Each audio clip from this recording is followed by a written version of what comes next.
Bukele.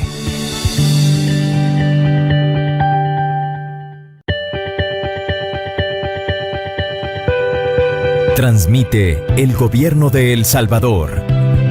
Todos los canales y emisoras deben enlazarse a la cadena nacional de radio y televisión. A continuación se dirigirá al país Su Excelencia el Presidente de la República, Nayib Bukele.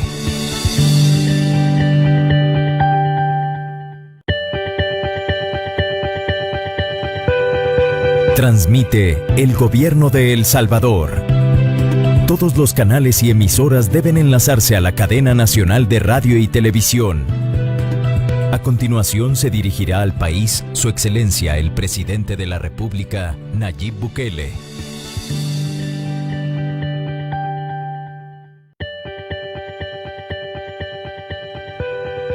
Transmite el Gobierno de El Salvador.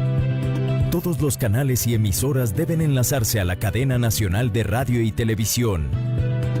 A continuación se dirigirá al país Su Excelencia el Presidente de la República, Nayib Bukele.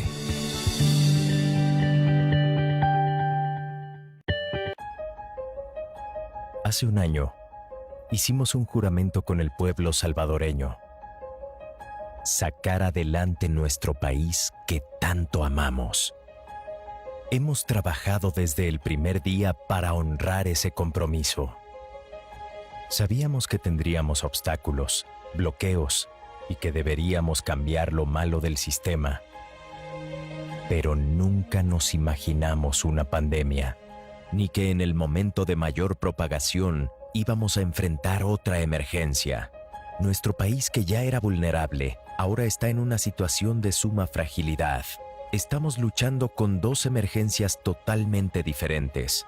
La pandemia requiere distanciamiento social y quedarse en casa. Y la tormenta, unirnos para ayudar a quienes lo han perdido todo, que deben salir para protegerse y salvar su vida. Estas emergencias han puesto a prueba muchas veces nuestro juramento. No hemos sido perfectos. Hemos tenido que tomar decisiones difíciles y actuar rápido antes de que fuera muy tarde. Son días difíciles para nuestro país y para nuestras familias más vulnerables. Suspendimos los pagos de servicios y préstamos y destinamos cientos de millones de dólares para que la gente comprara lo necesario. Los fondos que teníamos para proyectos ahora se ocupan para el bienestar social durante las emergencias, para que nuestra vida esté a salvo, que el riesgo de contagiarse sea el mínimo y que no nos falte comida en nuestra mesa, mientras mitigamos los daños de la tormenta y damos alivio a quienes han sido afectados. Estamos haciendo la distribución más grande de alimentos que hubiéramos podido imaginar. Es una labor titánica repartir 3.4 millones de paquetes alimentarios al mes, que ahora llegan a familias hasta el último rincón del país. Estamos entregando más paquetes agrícolas que nunca para que la producción de granos básicos en El Salvador no se detenga. La educación sigue, adaptándose a las condiciones de los estudiantes. Ahora tenemos una franja de televisión educativa en Canal 10 que acompaña las guías y clases en Internet. La pandemia cambió el mundo, pero nuestro país ya había empezado a cambiar. Antes, nadie hubiera imaginado días consecutivos sin homicidios en El Salvador. Ahora mayo cierra con la cifra de violencia más baja de nuestra historia. Mejoramos nuestra fuerza pública con más equipamiento. Recuperamos el control de los centros penitenciarios para reducir la violencia y otros ilícitos. Llevamos un año salvando vidas de la delincuencia. Antes abastecimos de medicamentos el sistema de salud y ahora los pacientes crónicos los reciben hasta la puerta de su casa. Lanzamos un plan nacional para mejorar la fuerza de profesionales de la salud. Hoy podemos dar una respuesta médica más rápida y eficiente. Estamos remodelando y equipando toda la red de hospitales que estuvo abandonada por décadas. Mejoramos la imagen del país ante los ojos del mundo. Logramos acuerdos que ningún gobierno había logrado. La economía empezaba a crecer. Habíamos recuperado la confianza del sector privado. Hicimos una gira por Asia para conseguir una millonaria cooperación y convenios para tantos proyectos. Con Guatemala obtuvimos un acceso al Atlántico, vuelos domésticos y paso libre entre fronteras. Estados Unidos quitó la alerta de viaje y nos dio una prórroga del TPS para el beneficio de cientos de miles de salvadoreños de nuestra diáspora y que incluso hoy nos permite mantener una buena parte de las remesas. Trabajamos tan duro para levantar nuestro país. Soñamos en grande y los salvadoreños empezaron a soñar con nosotros. Y todo lo que estábamos a punto de lograr se detuvo por la emergencia más grande que ha tenido el mundo entero en los últimos 100 años. Y ahora debemos enfrentar una tormenta tropical. Así como muchos han tenido que cerrar sus negocios, también nosotros hemos detenido tantos proyectos. No será fácil, pero cuando esto termine, vamos a levantarnos como siempre lo hemos hecho, para empezar de nuevo, en un mundo que ya no es el de antes. Retomaremos lo que estábamos haciendo bien, e incluso lo haremos mejor. Podremos poner en marcha proyectos como la nueva Biblioteca Nacional, Surf City, el aeropuerto, el Tren del Pacífico, la planta potabilizadora de agua y hasta el nuevo Estadio Nacional. Cuando pasen las emergencias, seguiremos construyendo los periféricos Gerardo Barrios y Claudia Lars, el viaducto de los Chorros y hasta la presa El Chaparral, que tantos años fue símbolo de corrupción de los gobiernos anteriores. Tenemos que seguir dando lo mejor de cada uno. Es nuestro juramento con El Salvador desde el primer día. Haremos todo lo necesario, siempre. Primer año de gobierno. Presenciamos en este momento el ingreso del presidente de la República a la sala de crisis de Casa Presidencial.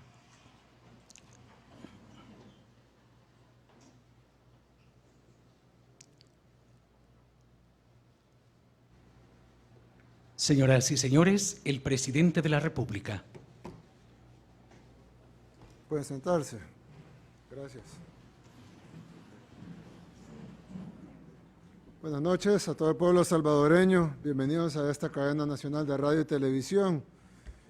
En primer lugar, quiero agradecer a todas las personas por dejarnos llegar hasta sus casas, los que nos ven desde sus televisores, desde sus tablets, desde sus computadoras, en sus celulares.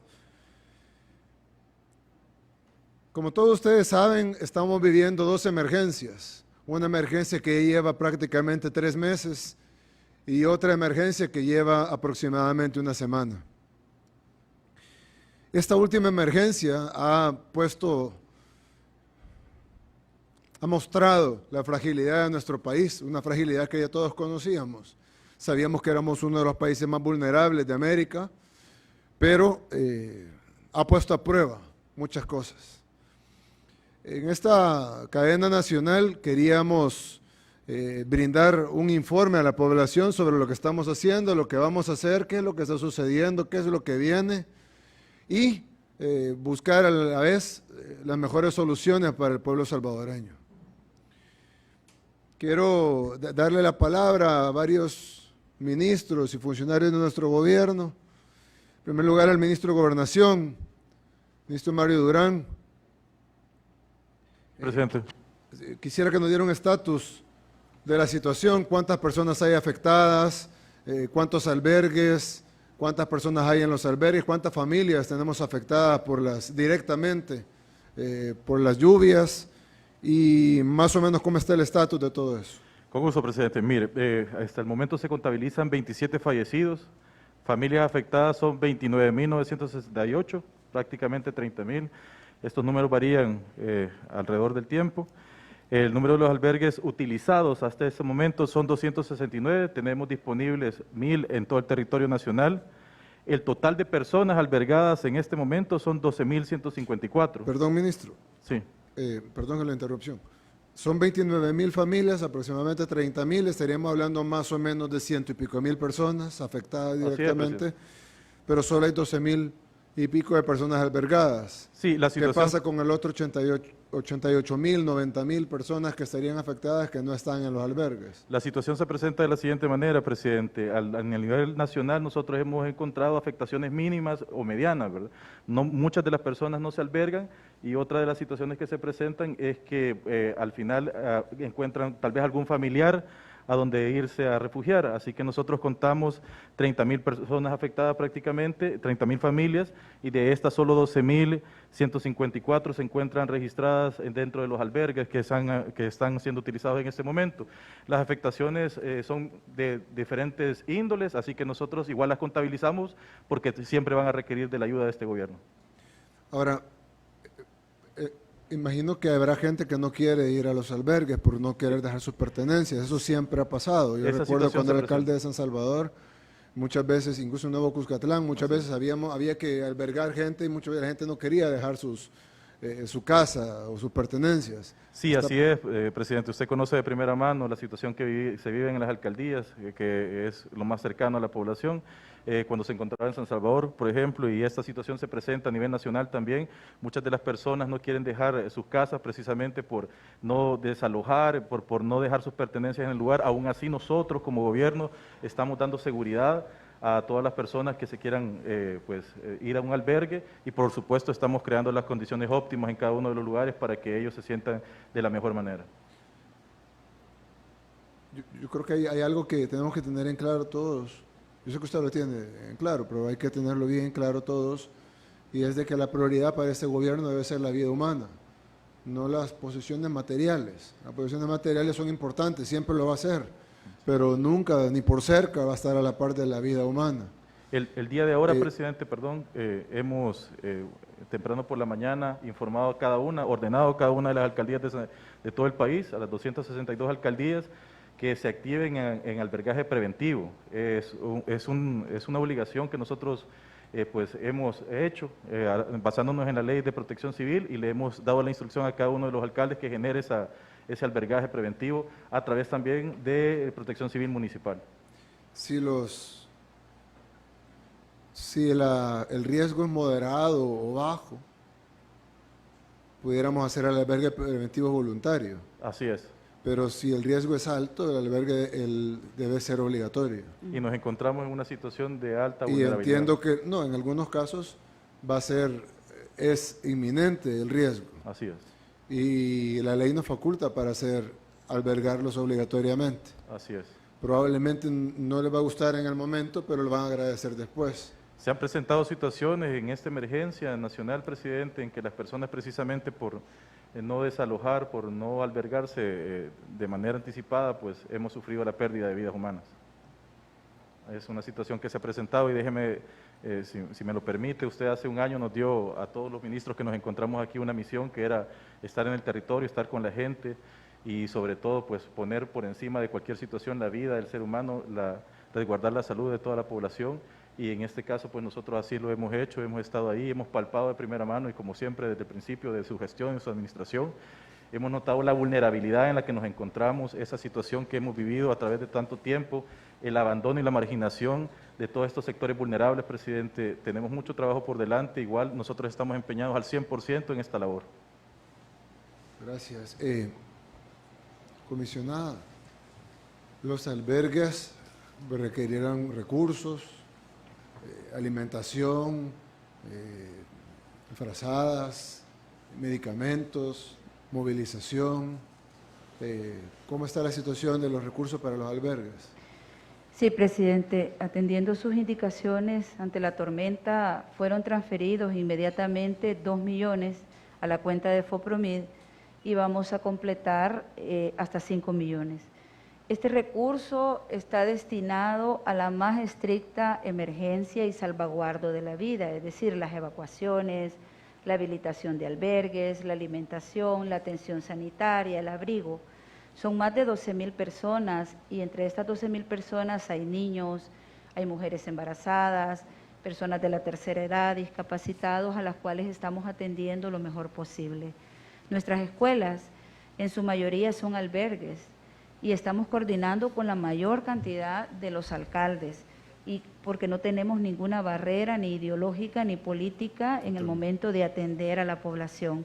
Ahora bien, hay algunos alcaldes que no quieren coordinar con nosotros, pero esa es una minoría, Pero de igual forma, aunque ellos no se aboquen a nosotros como gobierno, nosotros estamos llegando a toda la población y estamos atendiendo todos los llamados de auxilio y de socorro que hemos recibido de cualquier población en cualquier parte del territorio.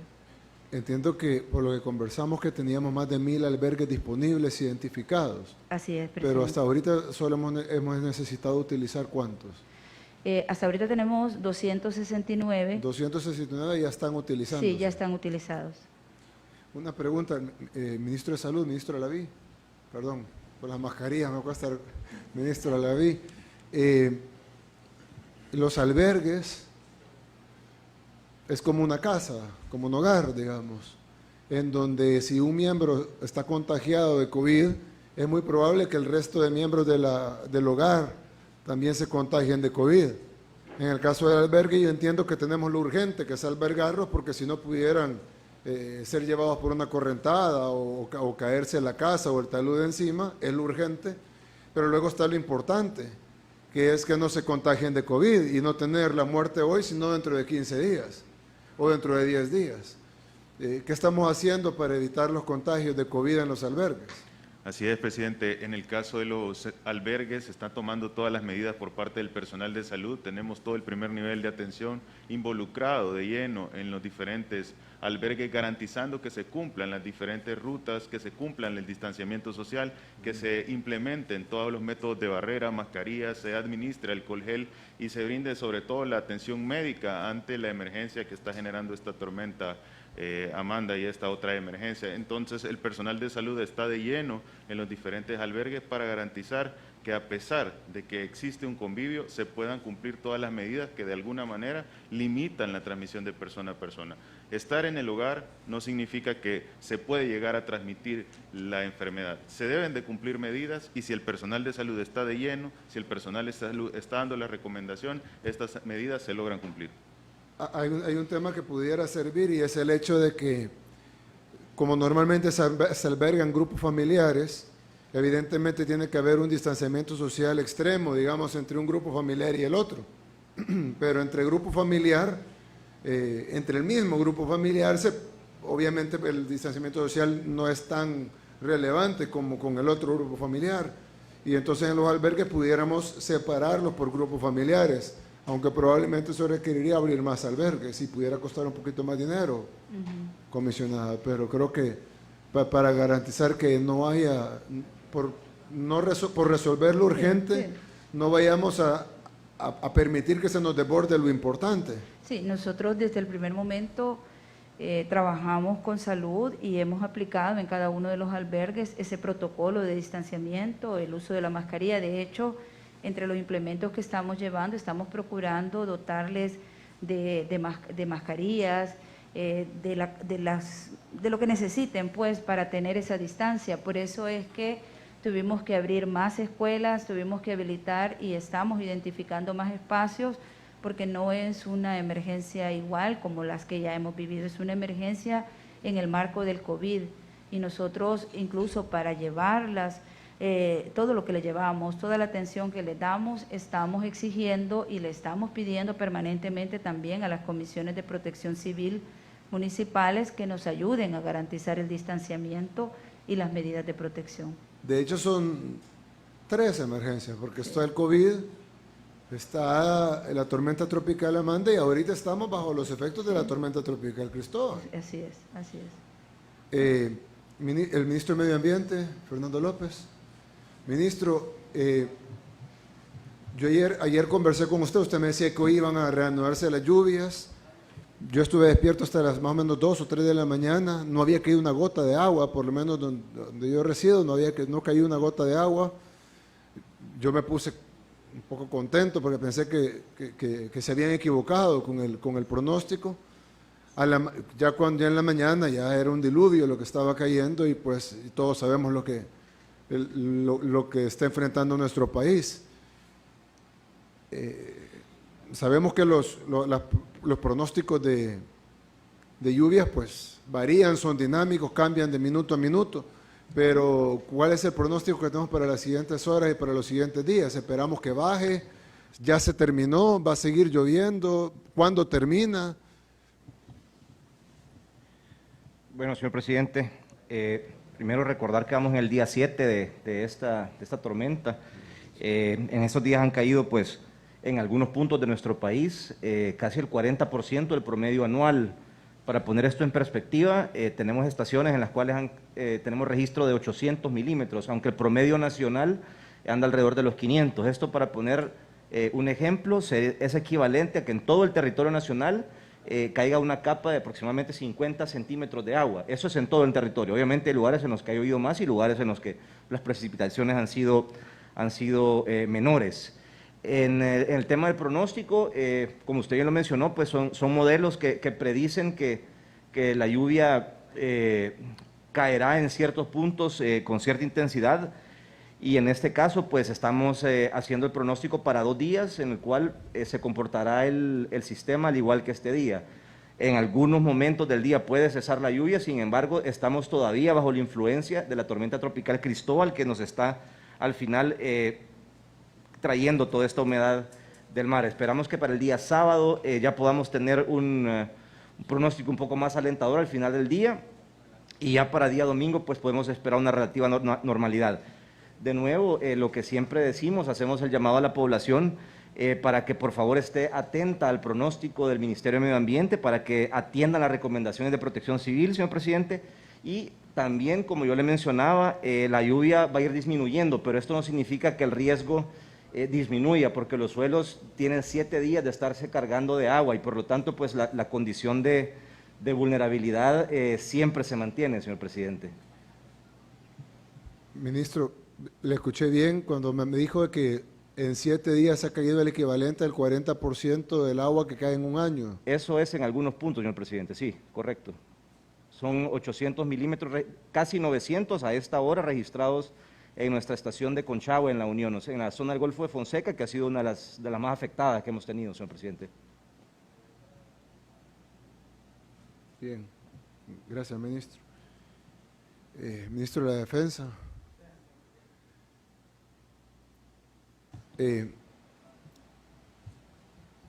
Yo creo que siempre lo hemos visto, cuando hay un desastre, la Fuerza Armada, cuando hay un problema, la Fuerza Armada, cuando hay una calamidad, la Fuerza Armada, cuando hay que proteger la frontera, la Fuerza Armada, cuando hay que repartir alimentos, la Fuerza Armada. Y yo sé que hay un número limitado de elementos de la tropa, pero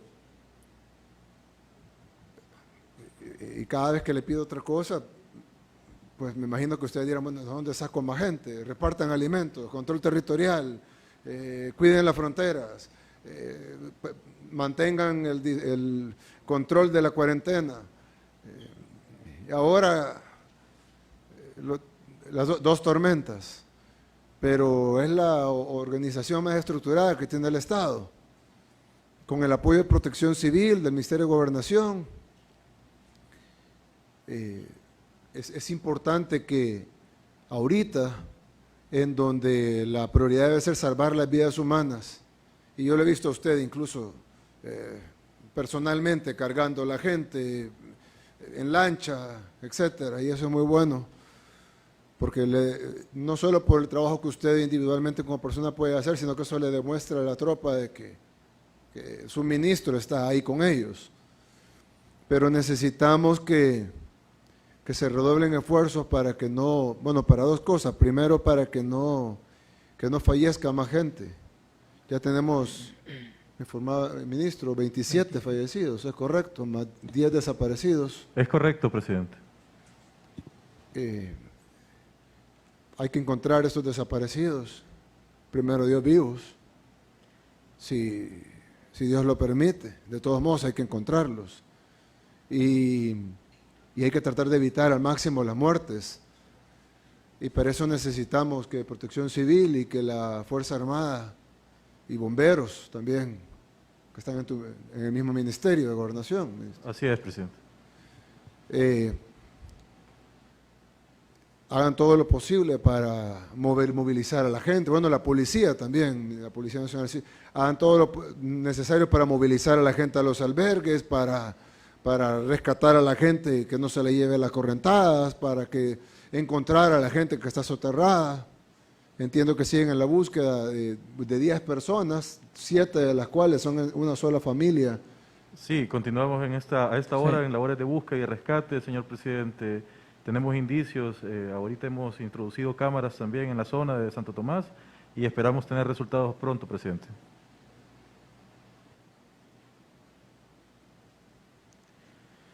Bien, gracias, ministro. Sí, señor presidente. El día de ahora hicimos un despliegue completo de la unidad de rescate humanitario de la Conferencia de las Fuerzas Armadas Centroamericanas. Esta unidad, señor presidente, está con estándares de Naciones Unidas para hacer este tipo de operaciones y ha desplegado todo su equipo, lo cual ha permitido que se estén realizando las tareas de búsqueda y rescate.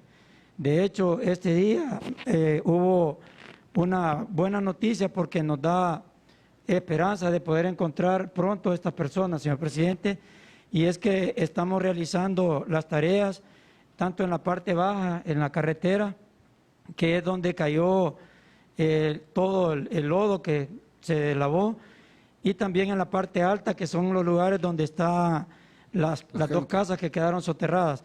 Allí, señor presidente, hemos estado trabajando desde el día de ayer para ir descartando posibilidades de dónde pudieran estar las personas.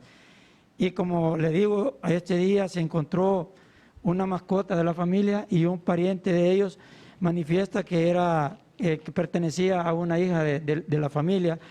Eso nos da la esperanza de que podamos encontrar en ese lugar a las personas. A este momento, señor presidente, se está trabajando con todas las unidades, como ya estamos bien integrados con Protección Civil y las otras instituciones del gobierno que están colaborando en esta tarea de búsqueda y rescate. Esperamos, señor presidente, dar buenas noticias. Nuestra esperanza es encontrarlos vivos. Si encontramos ese perro con vida, pues también existe la esperanza de encontrarlos a ellos. Ministro, yo vi lo del perrito, es mascota de la familia. Sí.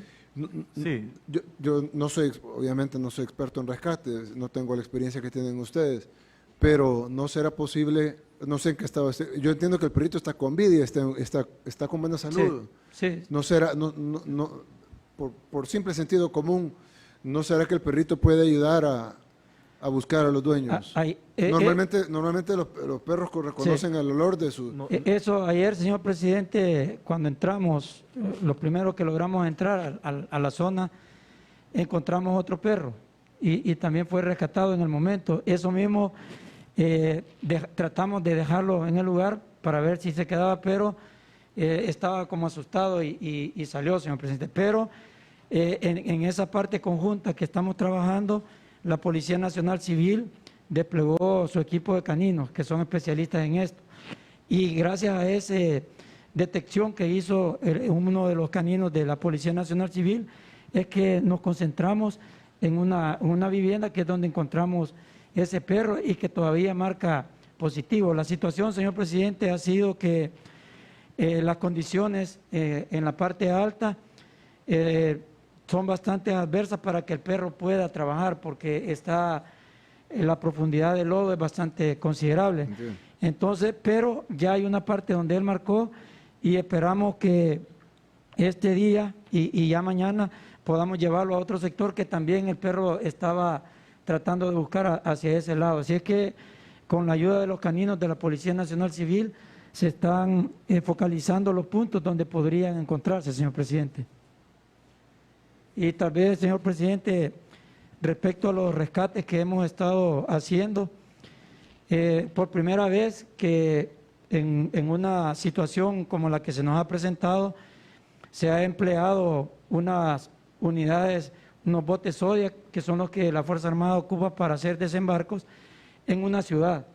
Y eso nos permitió, a la hora que estaban cayendo las tormentas, el día 31, poder rescatar niños y también personas de la tercera edad con enfermedades terminales que estaban en una situación bastante peligrosa. También esto, señor presidente, cuando usted menciona todas las tareas que hace la Fuerza Armada, es debido a que nosotros estamos en emergencia desde que comenzó oficialmente la emergencia. Sí.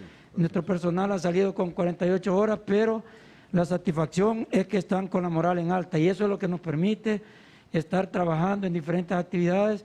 Gracias a todo el apoyo que se nos ha dado, nos han entregado el equipo de bioseguridad necesario para poder realizar estas tareas, señor presidente. Es importante garantizar que se mantenga esa moral alta. Sí, señor presidente. Hay que revisar que tengan todo lo necesario. Yo sé que el informe es que tienen todo lo necesario, pero hay que hacer una nueva revisión de que tengan todo lo necesario para que todas las herramientas que sean necesarias y las que no las tengan, pues hay que proveerlas inmediatamente para que... Efectivamente, señor presidente, hay varias actividades que no se habían hecho antes. Por ejemplo, el que les hemos estado proporcionando la ración americana, que no en cualquier país del mundo puede comer esa ración americana a los soldados, porque es bien difícil. Se las hemos estado llevando a los lugares más recónditos del territorio y han estado cumpliendo esa labor bien importante de proteger nuestras fronteras. Y de igual manera, otro equipo que le hemos entregado de manera individual a cada uno, señor presidente, el alcohol gel, su bote particular, para que puedan estar protegiéndose y de esa manera continuar realizando las labores en las que estamos empeñados. Gracias, ministro. Ministro de Obras Públicas, Romeo,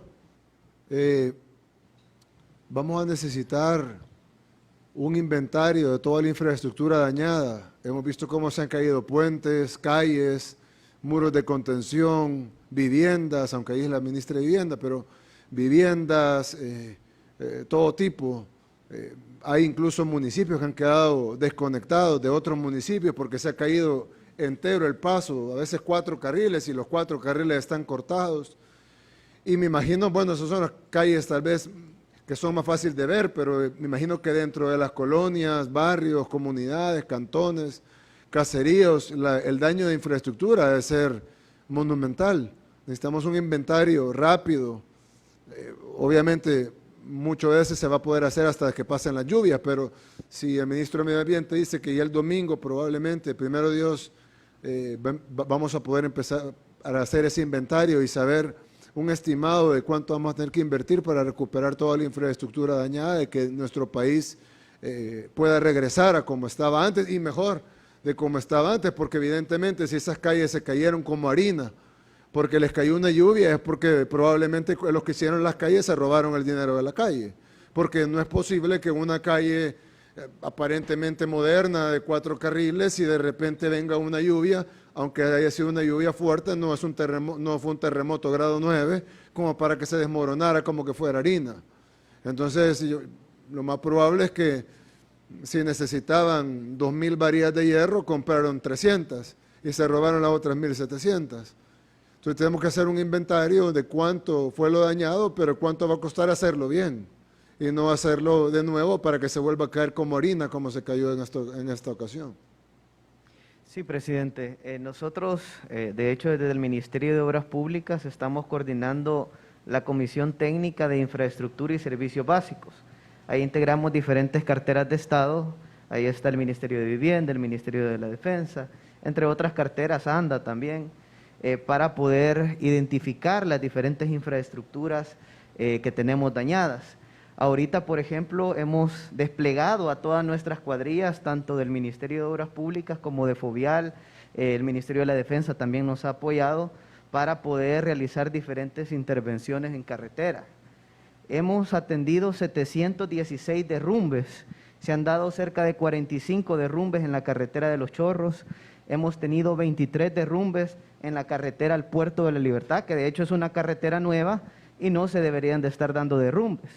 Lo que sucedió fue que cuando la construyeron no realizaron las obras de protección para poder evitar... ¿Se derrumbó la carretera nueva? La carretera nueva, la carretera del Puerto de la Libertad, 23 derrumbes tenemos, presidente, solo en esa carretera. Entonces, esa carretera la hicieron al final del gobierno. Así es. Y esto es justamente porque no se contemplaron las obras de protección en los taludes, así como cuando, por ejemplo, le cambiaron el pavimento a la carretera de Los Chorros de asfalto a concreto hidráulico, tampoco realizaron obras de protección. Y hoy está que tenemos 45 derrumbes en la carretera de Los Chorros. Entonces, y eso es algo que nosotros ya hemos venido trabajando desde el inicio del gobierno. ¿Y qué hizo el ministro de Obras Públicas durante 10 años? El ministro, no era el ministro de la Transparencia, el mejor ministro de toda la historia del país. 45 derrumbes en una calle. Creo que lo de la transparencia quedó más que todo en monumentos, presidente. Prácticamente ahí tenemos el bypass de la Libertad, por ejemplo. Monumento horrible, por cierto. Sí, así es. Entonces, hemos identificado este tipo de eventos que han sucedido en diferentes carreteras. Le voy a pedir, ministro, que desmantele ese monumento, por favor. Es un insulto al pueblo salvadoreño. Así haremos, presidente. Hemos identificado cerca de 7 derrumbes en la longitudinal del norte, justamente por Ocicala. También tenemos en Poloró diferentes caídas de roca. En Comalapa hemos registrado cerca de 13 derrumbes. También en la carretera litoral, justamente en el sector de los túneles, hemos tenido alrededor de 17 derrumbes en ese sector. Y todo esto nosotros lo hemos ido atendiendo. Hemos desalojado aproximadamente 18.222 metros cúbicos de tierra y hemos seguido trabajando. De hecho, en este momento nuestras cuadrillas siguen trabajando, removiendo escombros, caídas de rocas, entre otro tipo de eventos que han ocurrido. Adicional también, presidente, hemos identificado 21 cárcavas que se han formado en diferentes sectores. Por ejemplo, tenemos la cárcava de la carretera que está en Quesaltepeque y que conduce hacia San Juan Opico. En el kilómetro 26 se colapsaron unas tuberías de agua lluvia porque cuando se construyó la carretera no tenía la capacidad hidráulica para manejar todas las escorrentías de agua. Es decir, no se consideraron las tuberías necesarias para poder controlar todas las descargas de agua. Entonces, eso generó que se formara un hundimiento y al final hemos perdido los 4 carriles de la carretera. Ya la estamos interviniendo nosotros por medio de Fovial, estamos realizando las diferentes actividades para poder mejorar esta carretera y para de verdad esta vez garantizar que este tipo de cosas no vuelvan a ocurrir, porque no puede ser que se hayan gastado millones de dólares en esta carretera y no se haya hecho una obra como tal. Mientras tanto, hemos habilitado una vía alterna en el centro de Quesaltepeque para todas las personas que están transitando en esa vía. Estamos garantizando que se puedan movilizar de una manera ágil y segura. También hay otros sectores donde hemos identificado cárcavas, como por ejemplo en la Miramonte, también en el Distrito Italia, también se han generado cárcavas, y entre otros sectores donde nosotros hemos llegado a impermeabilizar los taludes para evitar que la cárcava en estas lluvias sigan avanzando, que eso es principalmente lo que estamos realizando. También hemos tratado de garantizar el control de los flujos de agua porque de alguna manera están minando los taludes y eso genera también el avance de las cárcavas. Tenemos también 8 taludes que hemos identificado que tienen diferentes inconvenientes. Algunos están erosionados, otros han colapsado, 2 tenemos que han colapsado y uno de ellos, por ejemplo, está sobre el puente de agua caliente en Soyapango. De hecho, tenemos inconvenientes en ese sector que justamente ese puente de agua caliente fue el que el FML... el lunes. Que ahí de hecho ahí estuvimos, presidente. Ese puente, el gobierno anterior dijo que lo iba a ampliar a 3 carriles y desde 2015 lo prometió. Pasó 2016, 2017, llegaron 2019 y a la fecha no hay puente. De hecho, cuando nosotros llegamos, lo único que habían contratado con $700,000 fue la construcción de 2 estribos nada más, sin el puente. Entonces, nosotros ya estamos trabajando también en un proyecto para poder realizar este proyecto y un proyecto de verdad integral, no como lo habían pensado en el pasado, porque querían hacer incluso un puente paralelo. Iban a tener un puente a 2 carriles por un lado y un puente a 1 carril por otro lado. Entonces, que tampoco tiene mucho sentido. Entonces, ya hemos impermeabilizado ese talud y luego de la lluvia vamos a realizar las diferentes obras de mitigación. Entonces, estamos realizando diferentes actividades. También hemos encontrado 7 puentes que han sido dañados y 2 puentes que han colapsado, presidente.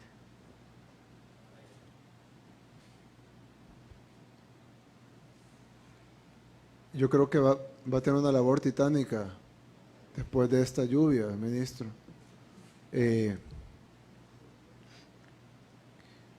Hay que hacer un inventario completo, no solo de las obras emblemáticas como la carretera al Puerto de Libertad o la carretera de los Chorros, o el puente de Aguascalientes, sino cantones, entradas a municipios, comunidades, cárcavas, taludes, muros de contención.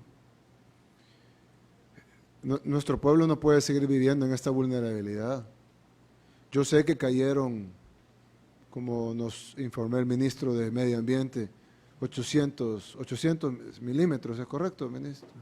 En algunos puntos, promedio nacional 500, presidente. 500 milímetros, gracias, ministro. 500 milímetros de agua de promedio, pero estoy seguro que en otros países cae esa cantidad de agua y no pasa lo que pasa acá, no se desmorona toda la red vial del país y se desmoronan las casas y caen a los ríos porque caigan 500 milímetros de agua. No debe ser así. Nuestro pueblo no puede vivir en esa vulnerabilidad. Y lo vemos en las colonias y residenciales buenas. A lo mucho han tenido problemas en el jardín o alguna gotera, pero no hemos visto casas que se hayan ido en la correntada. Es decir, acá hay una clara desigualdad en la vulnerabilidad, en donde muchos vivimos en lugares totalmente seguros y hay gente que vive en una vulnerabilidad total en donde si se levanta el río se va a la casa. No podemos permitir que eso sea así y eso probablemente va a requerir de una labor titánica y recursos inmensos, pero no podemos pasar como 10 años y dejar al país igual de vulnerable. Es decir, tenemos que resolver ese tema y sé que París probablemente va a ser la tarea más difícil que va a tener. Eso es mucho más difícil que hacer un periférico, o hacer un viaducto, o hacer un bypass, o hacer una nueva carretera. Es mucho más, es algo que se va a ver menos y que va a ser una labor mucho más titánica, pero va a ser más importante porque estamos hablando de la vida y de la seguridad de nuestro pueblo. Y eso vale mucho más que cualquier carretera o cualquier obra vial que también tiene que hacer y es importante que la haga para el crecimiento económico y el desarrollo de nuestro país, pero nunca va a ser más importante que la vida de nuestro pueblo. Entonces es importante que el Ministerio de Obras Públicas tenga la misma visión, este Ministerio de Obras Públicas tenga la misma visión de este gobierno en donde se prioriza la vida humana por sobre todas las cosas y donde la desigualdad se reduzca y que no haya una desigualdad de vulnerabilidad. No puede ser que, ¿por qué toda la gente afectada es gente de escasos recursos?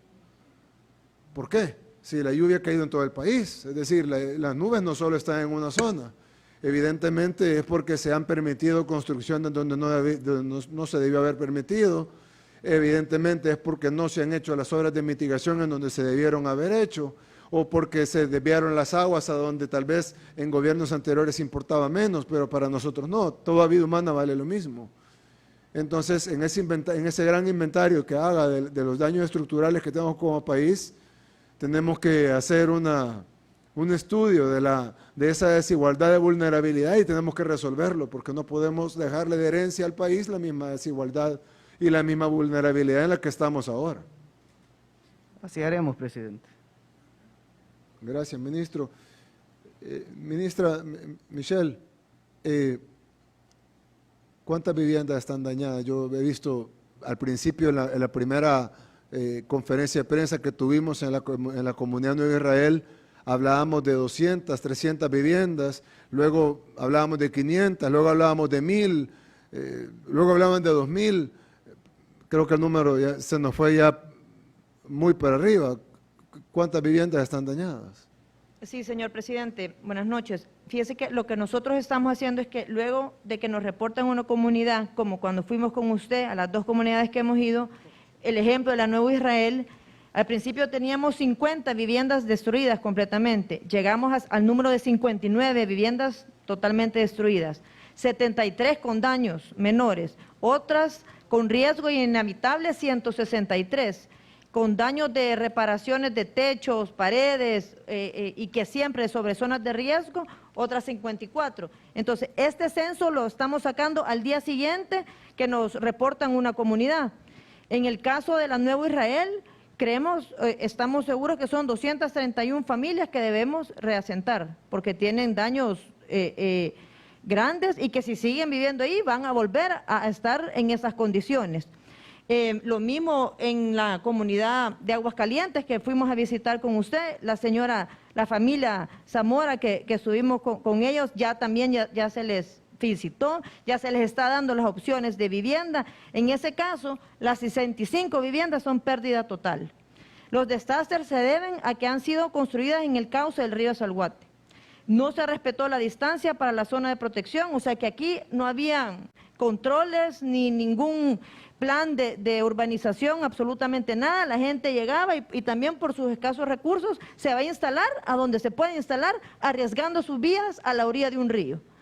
Sin respetar ninguna zona de retiro ni la zona de protección, que es un rango promedio de 30 a 50 metros que se tiene que tener en una zona a la orilla de un río o un riesgo. Eso no se ha respetado. Nosotros vemos las casas pegaditas a los ríos. Es que la misma necesidad ha hecho que nuestra gente se vaya a instalar a zonas de alto riesgo, pero lo más peligroso y lo más lamentable es que no ha habido una entidad que llegue a decirles, momentito, aquí no se puede estar. Y peor aún, no ha habido soluciones para ello. Y darle una solución, porque simplemente decirle no puede. O sea, no ha habido ninguna de las dos partes. Entonces, no solo se le ha tenido soluciones para las familias de escasos recursos, soluciones habitables, de viviendas dignas para esta gente, sino que se les ha permitido irse a instalar a zonas en las que arriesgan a toda su familia. Y eso es lo que nosotros vamos a evitar. Estamos trabajando en equipo con el Ministerio de Obras Públicas, con ANDA, con Tejido Social, con Protección Civil. Cuando nos reportan una comunidad dañada, pues van nuestros equipos técnicos y sociales. Ministra, ahí hay dos temas. Está el tema de las casas que están en vulnerabilidad, que tenemos que resolver en lo más rápido posible, y está el tema de las casas que están ya dañadas o que ya se perdieron o que ya se las llevó el río. Así es. O que ya se desmoronaron. Así es. Tenemos un reporte de cuántas casas hay dañadas. Sabemos que es dinámico, que va a ir cambiando, pero al momento... el día de hoy, tenemos un reporte de 365 viviendas completamente dañadas, destruidas, que esas familias no pueden regresar ahí. Obviamente esto está cambiando constantemente. Y las demás, tenemos un aproximado de 1.200 viviendas que tienen diferentes daños y este número está cambiando constantemente. Pero hay 1.200 ahorita que están dañadas y 365 de pérdida total. Pérdida total. Ajá. Ministro, me dicen que el Monumento de la Transparencia es un parque. Yo pensé que era la señora Azul. Es la señora Azul la que hay que... Pero eso después del inventario y de resolver el problema. La señora Azul es la que hay que desmantelar, no el parque. Así haremos. Ministro Laví, el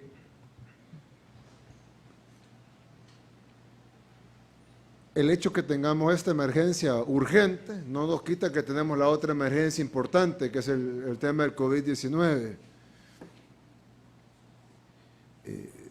¿Cómo estamos en eso? La red de hospitales, vi que ya se inauguró la nueva área en el Hospital Rosales, que se remodeló el área del Hospital Rosales. Bueno, vi un cambio muy significativo. Sí, definitivamente, presidente, el sistema de salud se está desarrollando y se está desarrollando en plena emergencia, no solo sanitaria, sino que en una emergencia, en el caso de la tormenta Amanda, y pues todo esto ha sido una labor titánica, una labor que se está realizando por un trabajo articulado por diferentes instituciones. El Ministerio de Salud da los lineamientos, el apoyo, el Ministerio de Obras Públicas nos está ayudando con todo este trabajo por parte de la adecuación, y no solo es una adecuación, sino que viene siendo la creación de infraestructura, también el funcionamiento de áreas que nunca se habían tenido en el sistema de salud, como es el caso de las unidades de cuidados intensivos a la cual usted comenta, presidente. El día de ahora se inauguraron 21 unidades de cuidados intensivos en el Hospital Rosales, en un área totalmente diferente. Son las que, perdón, ministro, que me interrumpí, son las que el embajador de Estados Unidos nos hizo la entrega de los ventiladores mecánicos. Correcto, presidente. Bueno, nos dieron 250, pero 21 se llevaron ahí a esa unidad del Hospital Rosales. Sí, esa es una parte de la unidad. También tenemos dentro de esa área 26 camas de unidad de cuidados intermedios y asimismo 12 unidades para cuidados especiales. Esta es una unidad de cuidados intensivos bien diseñada para el manejo de la pandemia de coronavirus y también va a ser una unidad de cuidados intensivos que va a servir para el sistema de salud. Esto está totalmente aparte del Hospital Rosales y va a sumar a las unidades de cuidados intensivos que ya el Hospital Rosales tenía. En ese sentido, tiene todo el equipo, en ese sentido, tiene todo el diseño de flujos que son unidireccionales, en los cuales hay sitios donde el personal de salud se quita un traje de bioseguridad nivel 2, se pone un traje de bioseguridad nivel 3, entra al área de atención, en el cual se cuenta con todos los equipos. También hay telemedicina. Exacto, tenemos cámaras de videovigilancia para garantizar esa telemedicina, el hecho de que el personal de salud no tenga que exponerse innecesariamente, podemos hacer acercamientos de los monitores, los parámetros, los signos vitales, la curva de oxigenación, y en ese sentido, esa tecnología nos da la capacidad de poder tener una intervención mucho más adecuada para la población salvadoreña, y es increíble poder ver de primera mano, y ante la experiencia que he tenido yo en el sistema de salud cuando me formé, que habían deficiencias en las cuales ni siquiera teníamos un monitor cardíaco, y si existía el monitor, no tenía ni siquiera los cables con los que se conectan estas guías. Creo que toda la población salvadoreña, al visitar una unidad, un hospital, se ha dado cuenta que ni siquiera existen los aparatos, y si están no funcionan, y en ese sentido poder tener la oportunidad de ver que el sistema se está desarrollando y no solo una adecuación ni un maquillaje, sino que una obra que definitivamente cumple con estándares de primer mundo, es una satisfacción, y creo yo que ante la posibilidad de hacer esto en plena emergencia, lo que los salvadoreños, a través de la gestión que usted está teniendo, presidente, puede llegar a ser increíble. En ese sentido, yo quisiera pedirle, presidente, que me permita mostrarle unas fotos de cómo ha sido el antes y el después de las diferentes áreas hospitalarias, para que los salvadoreños conozcan que probablemente el lugar donde alguna vez recibieron una atención hospitalaria ya no es la misma. ¿Aquí? Estas son imágenes del área específicamente que se ha remodelado, se ha adecuado, en el cual ustedes pueden ver que plenamente no cumple. Eso no está remodelado, eso No, es como era antes. Ese es el antes, donde plenamente no se cuenta con ninguna medida sanitaria. Ese es el Hospital Rosales. Ese es el Hospital Rosales. Estas eran las infraestructuras anteriores, todo hacinado, no había un orden. Definitivamente esto no es limpio, no cumple con los criterios de área hospitalaria, no tiene curvas sanitarias, aires deteriorados, sin filtros, aires acondicionados convencionales. Usted puede ver Pero esa insalubridad, o sea, no solo lo estético, es insalubridad de los techos, de las paredes, de los pisos, de los baños. La gente se moría de la insalubridad en el hospital entonces. Por eso la Red Nacional de Hospitales tiene altas tasas de infecciones nosocomiales, porque precisamente no existe el mantenimiento ni la salubridad. La climatización de las áreas definitivamente está sin filtros EPA, que son los filtros que garantizan disminución de enfermedades. Entonces, en ese sentido... Ministro, el Hospital Rosales fue fundado en 1950, hace mucho. Pasaron ¿cuántos años sin hacerle nada? Es increíble, presidente, que la salud de los salvadoreños nunca se haya tomado en cuenta. Pero el 80%, 90% de los salvadoreños utilizan los servicios públicos, el seguro social, y no les importó nunca. Así es, presidente. Esto es el acumulado de años de no preocuparse por el sistema de salud, de años de dejar sin el sistema de salud sin apoyo, sin el equipo necesario. Todo esto... No, la gran ventaja de esto es que la población sabe que lo que estamos mostrando es real, porque muchísima de la población utiliza estos hospitales. De hecho, el Hospital Rosales es el hospital de referencia del país. Sí, presidente, es el hospital que todo el gremio médico sabe que ante la necesidad de la atención más especializada se acude al Rosales. Todos los salvadoreños en más de alguna Ahí se ocasión. atiende el cáncer, ahí se atiende, bueno, ahora se va a atender COVID, ahí se atienden cardiopatías, insuficiencia renal. Bueno, la gente viene del interior del país a atenderse a este hospital que usted nos acaba de mostrar. Y estas son, presidente, permítame mostrarle el trabajo articulado de todo este gabinete, un área hospitalaria totalmente diferente. Que Ese es un hospital de verdad. Con lo necesario, estamos hablando de áreas que están climatizadas, con los filtros, con esclusas, con rutas de flujo unidireccionales, con equipos nuevos, con equipos que van a garantizar que cada unidad tenga lo necesario, no que tenemos 10 unidades de cuidados intensivos y un aspirador para esas 10 unidades, sino que cada unidad tiene su equipo indispensable en el cual no solo puede dar la atención a COVID, sino que en algún momento esto va a llegar a servir para fortalecer la atención del Hospital Rosales.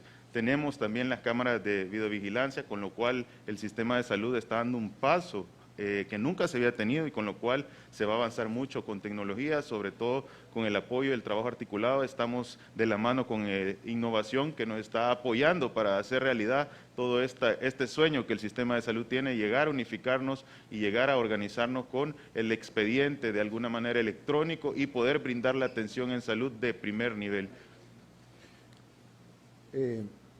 Ministro Nelson, ministro de Hacienda,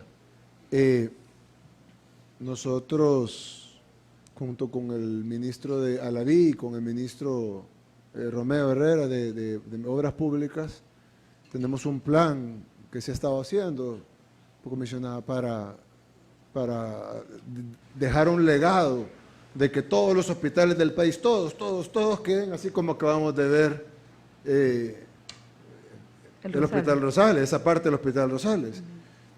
Todo tiene que quedar así. Y no solo todo el Rosales, sino el San Juan de Dios, el San Camil, el San Rafael, todo. Es decir, que los 30 son 30, ¿no? 30. Sí, son 30. Los 30 hospitales de la Red Nacional Pública de Salud estén como acabamos de ver el área, ¿no? Así.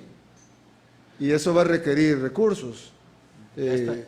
Ya estamos trabajando en una operación, presidente, para poder alcanzar a cubrir toda la red hospitalaria. En los próximos días usted dará el anuncio, una vez que termine, digamos, esta etapa de crisis, le vamos a presentar a la población salvadoreña un paquete en materia de salud pública. Sí, porque necesitamos que la gente, el salvadoreño que no tiene dinero para pagar una salud privada, vaya y encuentre un hospital así, como el que nos acaba de mostrar el ministro. Presidente, nos entregaron un hospital Saldaña sumamente deteriorado, un hospital que daba atención para enfermedades infectocontagiosas. Ese es el Saldaña. Como lo es, correcto, presidente, como lo es la tuberculosis en el territorio. Ustedes pueden ver áreas totalmente destruidas. ¿Qué es eso? Esas son las áreas de espera de los pacientes, las cuales no cumplen ningún criterio, ninguna Pero ¿y cómo no está condición. presa toda esta gente? Esas son las series de ¿Cómo pueden dejar dificultades. eso así? Manejaron los mismos presupuestos que manejamos nosotros. No tenían crisis económica como tuvimos nosotros, tuvieron una década. ¿Cómo podemos dejar eso así? Es que la gente me dice, presidente, no se enoje cuando hable, pero ¿cómo no se va a enojar uno cuando uno ve eso? Es que si uno no le causa indignación, no tiene sentimientos.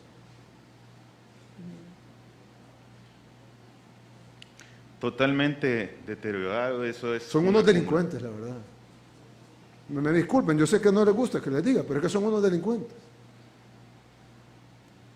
En esa Asesino. imagen, presidente, en la anterior, podemos ver el pabellón de manejo de enfermedades infectocontagiosas llamadas el pabellón Lucha, conocido por la mayoría de médicos que han pasado por este lugar y la mayoría de salvadoreños que tienen una enfermedad pulmonar. Ministro, por obstructiva. favor, presenten yo necesito quedarme en un expediente y lo presenten a la Fiscalía General de la República.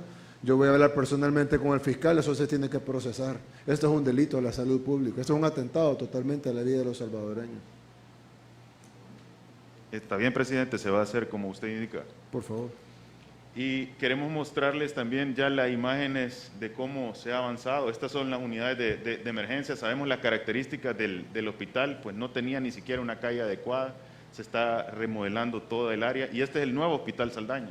Esta es totalmente un cambio, un Claro, es hospital un hospital con unidades de cuidados intensivos en las cuales se cumplen todos los criterios. Tenemos el personal sumamente comprometido en el manejo y con la experiencia para manejar enfermedades infectocontagiosas. Es un área en la cual se cumplen también con el equipo de ventilación mecánica, monitores, las camas hospitalarias, el sistema de climatización con filtros HEPA y sobre todo estas unidades de cuidados intensivos, cada una tiene una exclusa, con lo cual se puede limitar el acceso a un área en específica y cada paciente está totalmente separado del otro. En ese sentido, se ha habilitado también toda la línea de gases, toda la línea de oxígeno, aire comprimido, succión, y de esta manera se está dando un salto de calidad en el sistema de salud que va a perdurar por mucho tiempo. Esto es posible gracias a la ayuda de todas las instituciones.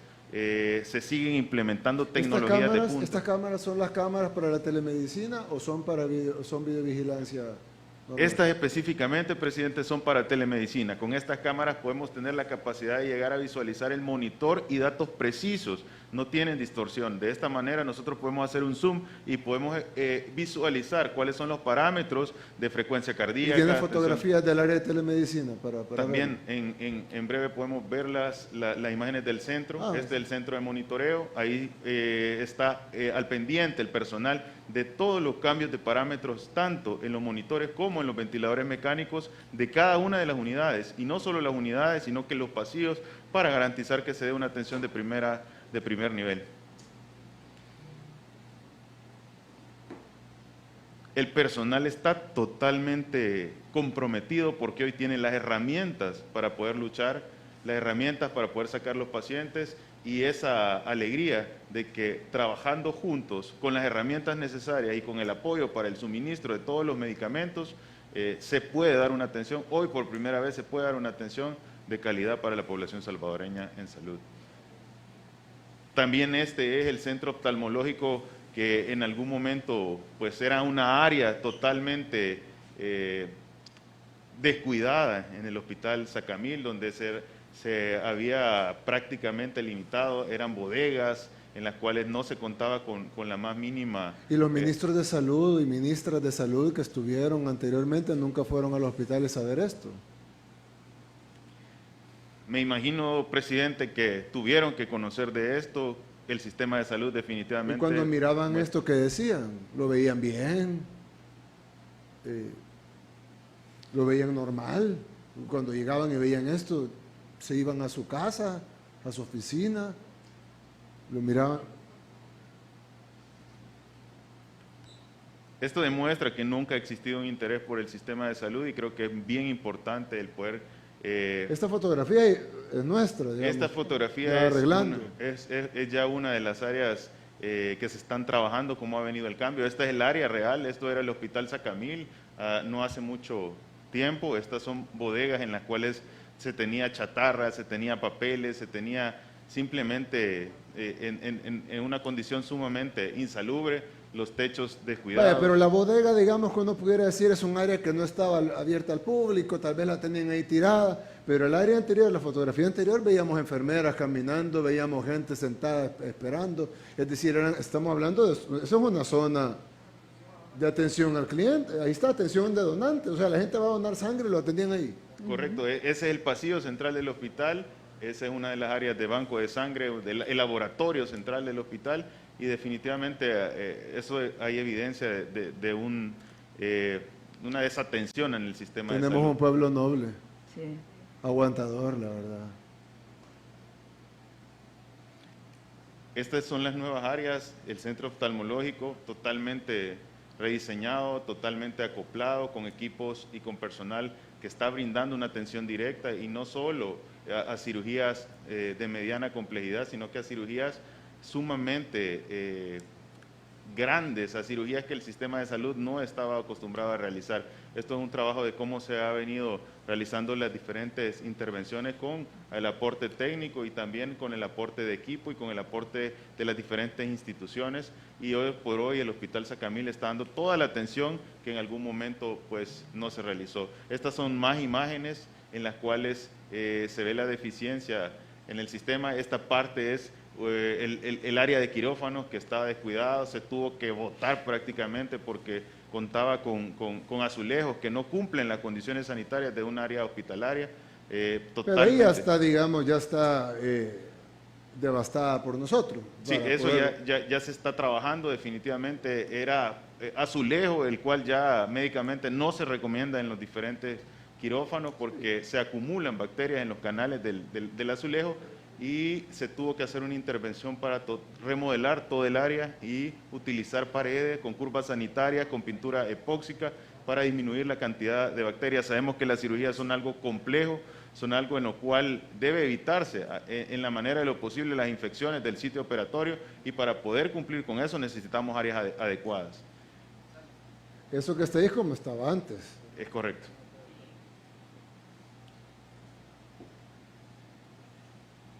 Y estas son las nuevas imágenes, estas son las áreas de quirófano nuevas, totalmente con sus curvas sanitarias, con pintura epóxica, con puertas,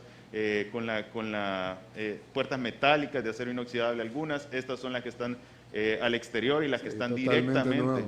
Es un quirófano de primer mundo, con equipo de primer mundo, y esto ya está en funcionamiento. Son áreas en las cuales se va a fortalecer un quirófano, bueno, son 2 salas de quirófanos inteligentes en las cuales se van a realizar cirugía cardiovascular, gastrointestinales avanzadas, al igual que toda la rama de cirugías que ya se realizan por el segundo nivel de atención. Esto solo es una muestra de lo que está realizando y del desarrollo que está teniendo el sistema de salud, que nunca había existido en nuestro territorio. Muchas gracias, ministro. Sí quisiera pedirles que toda la red, el 100%, porque me imagino que falta, y entonces hay que garantizar esos recursos para que toda la red de hospitales públicos podamos mostrarla con orgullo y que se vean modernos, de primer mundo, dignos, que es lo menos que merece nuestra gente. Así será, presidente. Gracias. El ministro de Agricultura, Pablo. Yo he visto imágenes, de hecho hoy me enviaron unas, cultivos totalmente perdidos, cosechas perdidas, el campo, pues por evidentes razones, el exceso de agua destruye un montón de cultivos. Sí, presidente, la verdad que estamos bien afectados en la área agropecuaria. Déjeme decirle que normalmente los equipos del MAC, del CENTA y todas las ramas de agricultura, una vez entran a trabajar, una vez terminan pues las emergencias para hacer los levantamientos. Pero nosotros en este gobierno hemos trabajado diferente. Empezamos a hacer los levantamientos desde el primer día, cuando estaba pues la emergencia en su más esplendor. Déjeme decirle que pues tenemos, por esa razón tenemos este día datos preliminares que le voy a poder dar para que tenga una idea de las pérdidas en ciertos municipios de la región de aquí en El Salvador. Déjeme decirle que también estamos afectados porque la lluvia ha sido fuerte y nos encontramos en la etapa en la siembra. Como usted sabe, la semilla mejorada y el fertilizante lo entregamos en este mes de mayo y parte de junio. Y pues esos datos los vamos a tener hasta que la emergencia pues termine, para darles ya datos 100% reales. Los que le voy a poder dar ahorita son preliminares de ciertos municipios que hemos atendido con los técnicos desde el primer día. Déjenme decirle, por ejemplo, que en lo que es maíz, en el sector hemos monitoreado 67 municipios a nivel nacional, de ellos 7.757 manzanas que son destinadas para este cultivo, 7.075 han sido afectadas entre severa y bastante severa. Eso es en maíz. Usted sabe que somos un pueblo que consumimos muchísimo maíz, claro, y esto pues tiene repercusiones serias en todo el sistema agropecuario. Pupusas, todo, en todo, y no solo eso, también para los animales, porque lo verde del maíz, cuando se consume en elote, en verde, sirve para el alimento del ganado y de muchos animales. También el cultivo de frijol, hemos sondeado 24 municipios, con énfasis en zonas donde los daños han sido más severos y también se reporta una alta cantidad de pérdidas y daños. Esta no es, gracias a Dios, no es la cosecha más fuerte de frijol. Gracias a Dios estamos apenas empezando lo que son las siembras. Entonces, vamos a sacar datos reales que le vamos a presentar una vez pasen, pues como usted sabe, no se puede acceder a muchos de los lugares, porque Sí, usted ha visto ahorita. las fotos, son lagos. Zapotitán, por ejemplo, parece lago, y en Zapotitán, que es el distrito de riego donde tenemos la mayor siembra de arroz en el país, solo ahí se han perdido más de 1.200 manzanas al 100%, están bajo el agua, perdidas completamente.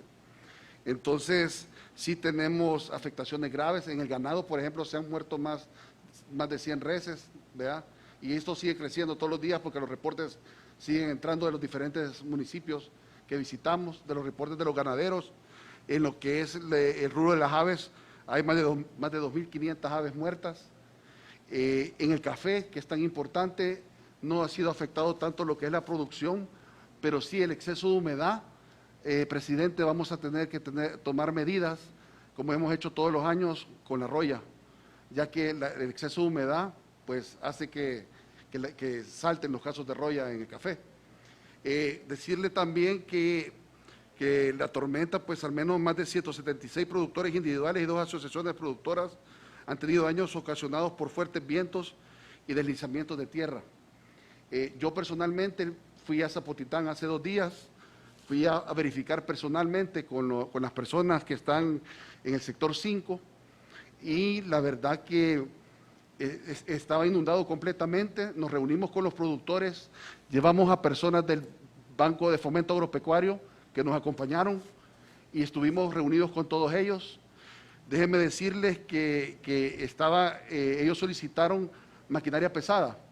Yo inmediatamente pues me comuniqué con el ministro Romeo, gracias Romeo, porque inmediatamente pues ya nos hizo llegar la maquinaria pesada para desolvar los ríos.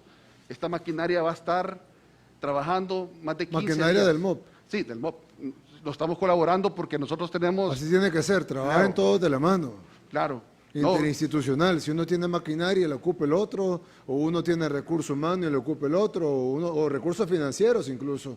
Tratemos de claro. cada quien que ponga lo que pueda y apoya al otro. Así nos ha dicho usted siempre y así lo hemos hecho. Romeo nos ayudó muchísimo.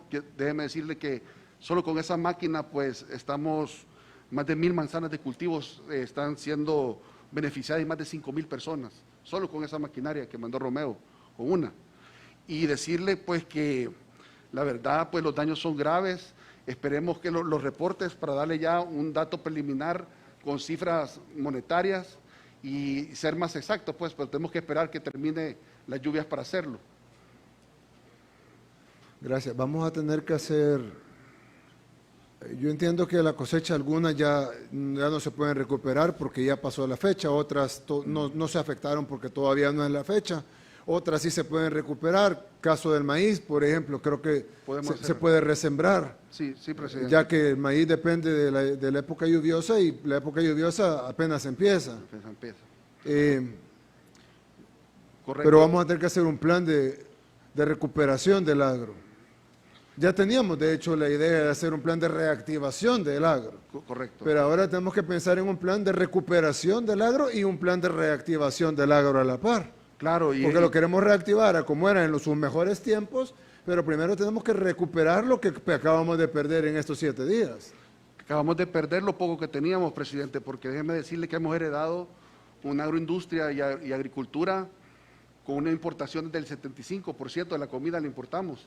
Cuando hace 30 años El Salvador, 40 años era un líder en la región agrícola. Hoy somos los mayores importadores en Centroamérica. Entonces tenemos que darle vuelta a la matriz agro para volver a producir nuestros alimentos. Más ahorita, en la época que nos encontramos como el COVID-19, con virus y pandemia. Hay una posibilidad de hambruna mundial, según la FAO. Sí, hay países, presidente, que se reporta que va a haber hambruna. Y no necesariamente por falta de alimentos, presidente, sino que por la misma logística. Porque, por ejemplo, puede haber comida en Chalatenango, pero no llegar a las grandes ciudades, por los mismos problemas de los virus, el mismo problema de transporte que se da. Hay un problema de falta de alimentación, muchas veces por logística y no porque no se encuentra el alimento. Entonces hay que hacer un plan de autosuficiencia alimentaria. Correcto. Hay que hacer un plan de reactivación del agro y hay que hacer un plan de recuperación de lo que perdimos en estos 7 días. Exactamente, lo que perdimos en los últimos 7 días, lo que perdimos en los últimos 40 años y lo que heredamos. y decirle que nosotros ahorita ya estamos trabajando. Y prepararnos para lo que está perdiendo el mundo, porque si somos un país importador, netamente importador de prácticamente el 75% de los alimentos, sí, nos va a venir a golpear en una tercera crisis cuando nos toque comprar alimentos caros y la gente va a tener el mismo dinero o menos para comprar la misma cantidad de alimentos a un precio mucho más alto. ya lo estamos sufriendo, presidente, con algunos productos, de que un país vecino pues se limita a dejarnos pasar rápido el producto, porque sabe que en El Salvador somos importadores natos, entonces se limitan, nos llevan por partes. Y eso pues la verdad que tenemos que trabajar en la seguridad alimenticia, es necesario ahorita más que nunca. Vamos a hacer un comité una mesa para ver eso. Gracias a Dios contamos con la reserva estratégica. Sí, yo sé. La que compramos, sí, gracias a Dios. Y déjeme informarle que este día arribó a Cajutla, pues tenemos bastantes contenedores de arroz que están entrando. Tenemos arroz, maíz y frijol, básicamente, en la reserva estratégica. Sí, todos están entrando ahorita, está entrando todo semanalmente el producto, ¿verdad? Y tenemos... Pero hay que pensar en algo más. La reserva está bien, porque claro, quiere decir que no va a haber hambre. Pero hay que hacer algo más ambicioso. Por ejemplo, aquí importamos el 95% de los plátanos que comemos. Correcto. Cuando se pudieran producir perfectamente acá, o por lo menos una buena parte. Es decir, no solo quedarnos en maíz, arroz y frijol, no, claro, y café, sino que ser un poquito más amplios en la producción de alimentos que igual vamos a consumir nosotros. Uno de los mayores productores de plátano, Barrasiega, pues mandaron unas fotos, se cayeron toditos los platanares, y la verdad que todo el agro ha sufrido, como le digo, las ganaderías han tenido que sacar a los animales de las ganaderías, de las salas de ordeño, de sus corrales, porque el agua llegó pues a 1 metro, y han tenido que llevarlo a niveles más altos, porque los ríos se estaba llevando a los animales, y por eso se han perdido más de 1 centenar o medio millar de animales a nivel nacional. Ya cuando tengamos los datos exactos se los vamos a pasar, pero sí, la verdad que a esta hora y este día hay gente que tiene su ganado en propiedades del vecino y no en sus propiedades porque no pueden llevarlas porque está tan alto el nivel de agua que los animales ya se están enfermando, ¿verdad? Es grave. Ok, hay que arreglarlo. Claro, no, estamos trabajando en eso. Como le digo, nosotros ya estamos haciendo planes con los bancos, hemos visitado a la gente, les dijimos que por favor no se arriesgaran, como usted ha dicho, que primero es la vida humana. Primero la vida humana. Así siempre, correcto. Y luego vamos a trabajar con ellos para levantar de nuevo el agro, y también lo pecuario y todo. Así es, presidente. Avícola, etcétera. Y ellos han entendido, yo fui muy enfático en ese mensaje, lo dije más de 3 veces en la reunión, y ya estamos reunidos, llamamos con los del banco, les dijimos que no se preocuparan, que ellos iban a tener dinero para seguir trabajando.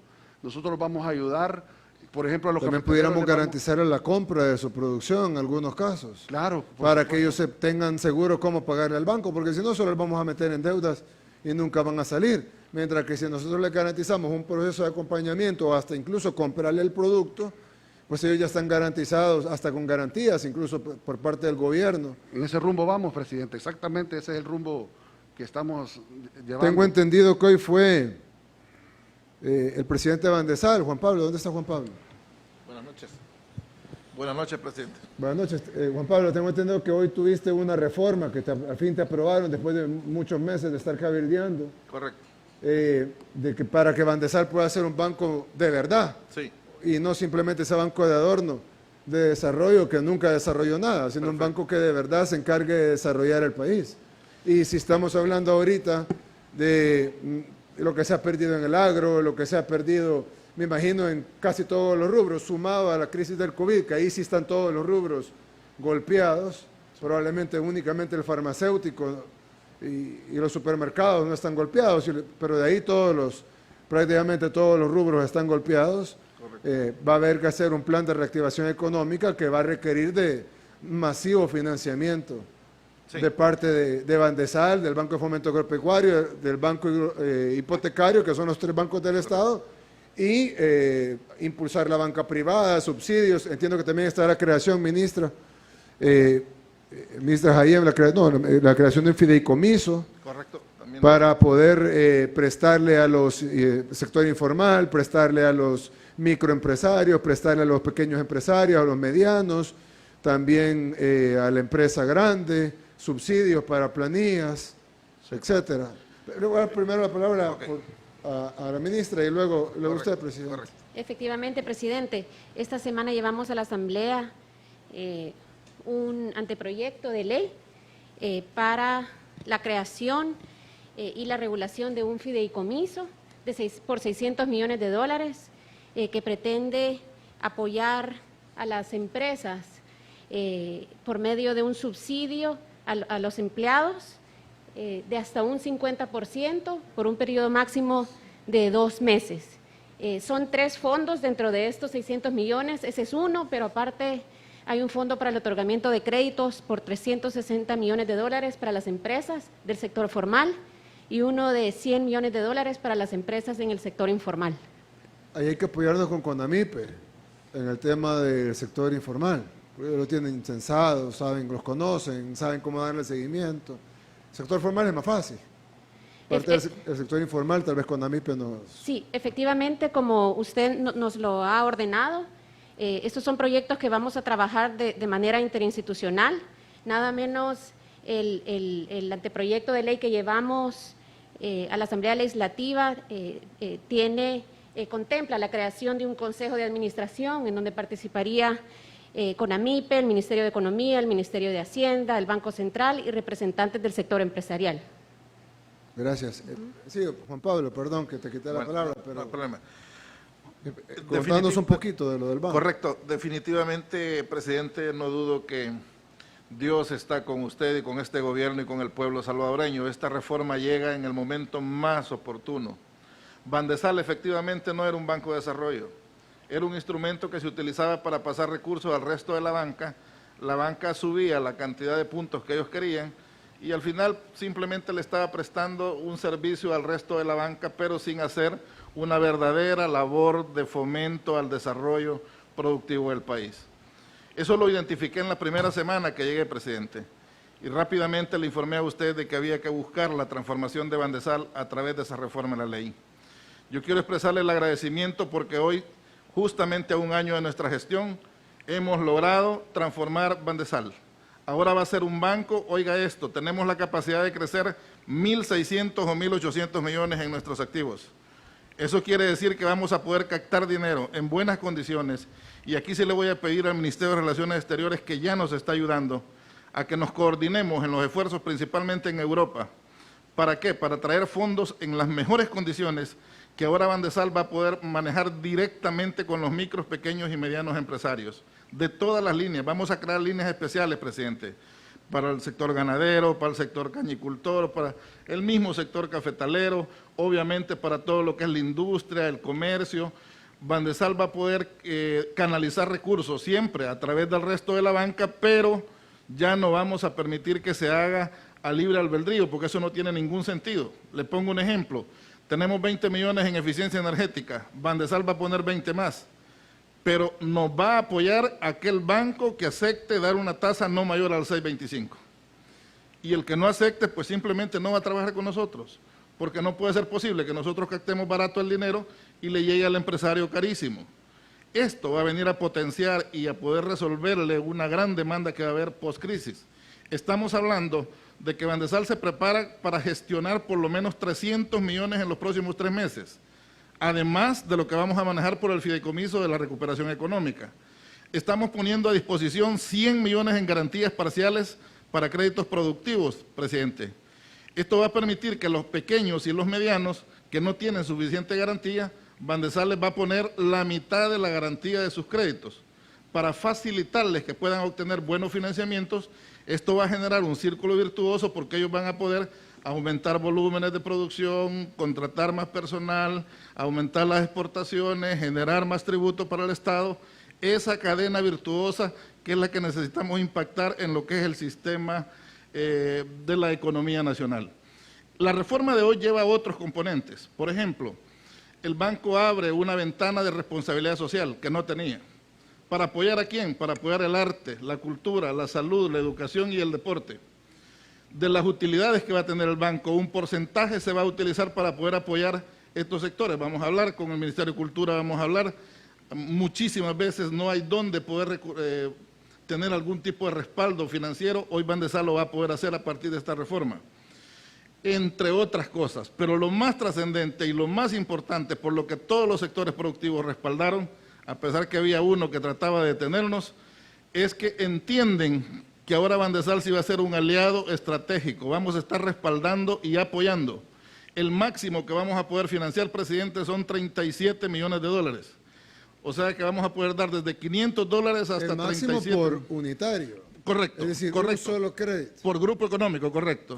Obviamente, los grandes los vamos a respaldar siempre y cuando sea un proyecto estratégico. Un claro, proyecto, como energía, por ejemplo. Sí, por ejemplo, energía limpia, o que sea un proyecto de alto impacto social positivo, tecnológico, etcétera.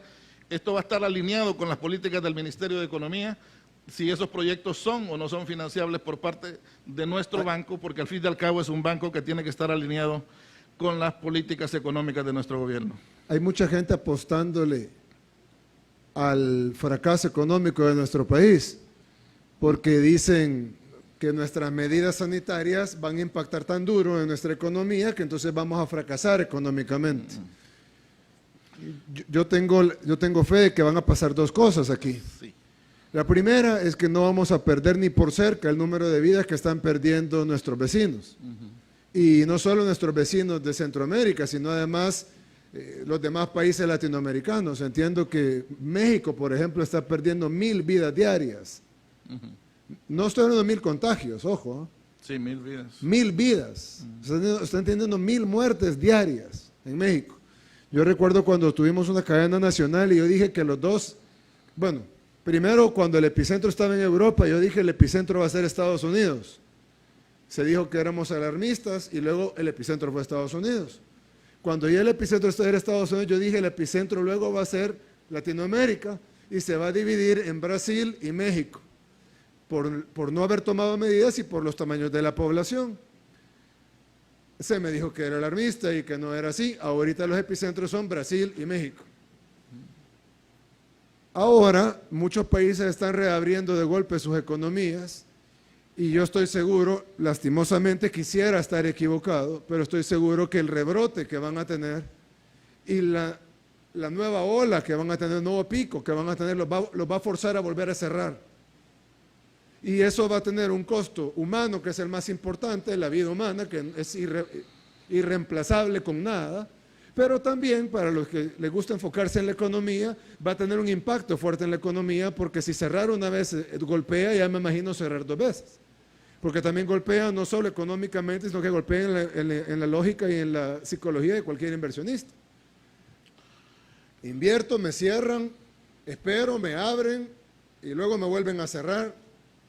Entonces, yo sí siento que la mayoría de países que están reabriendo de golpe, no todos, pero muchos de ellos, están tomando una decisión que les va a costar muchas vidas humanas, están sacrificando a sus poblaciones a cambio, supuestamente, de dinero, pero estoy seguro que ni el dinero les va a llegar, porque antes de que les llegue el dinero, estoy hablando de 15 a 20 días, van a estar siendo golpeados por los rebrotes y entonces no va a haber tiempo ni siquiera de hacer dinero cuando ya vengan los costos altísimos, tanto en vidas humanas, en gastos de salubridad y de sanidad pública y en gasto y en el golpe económico.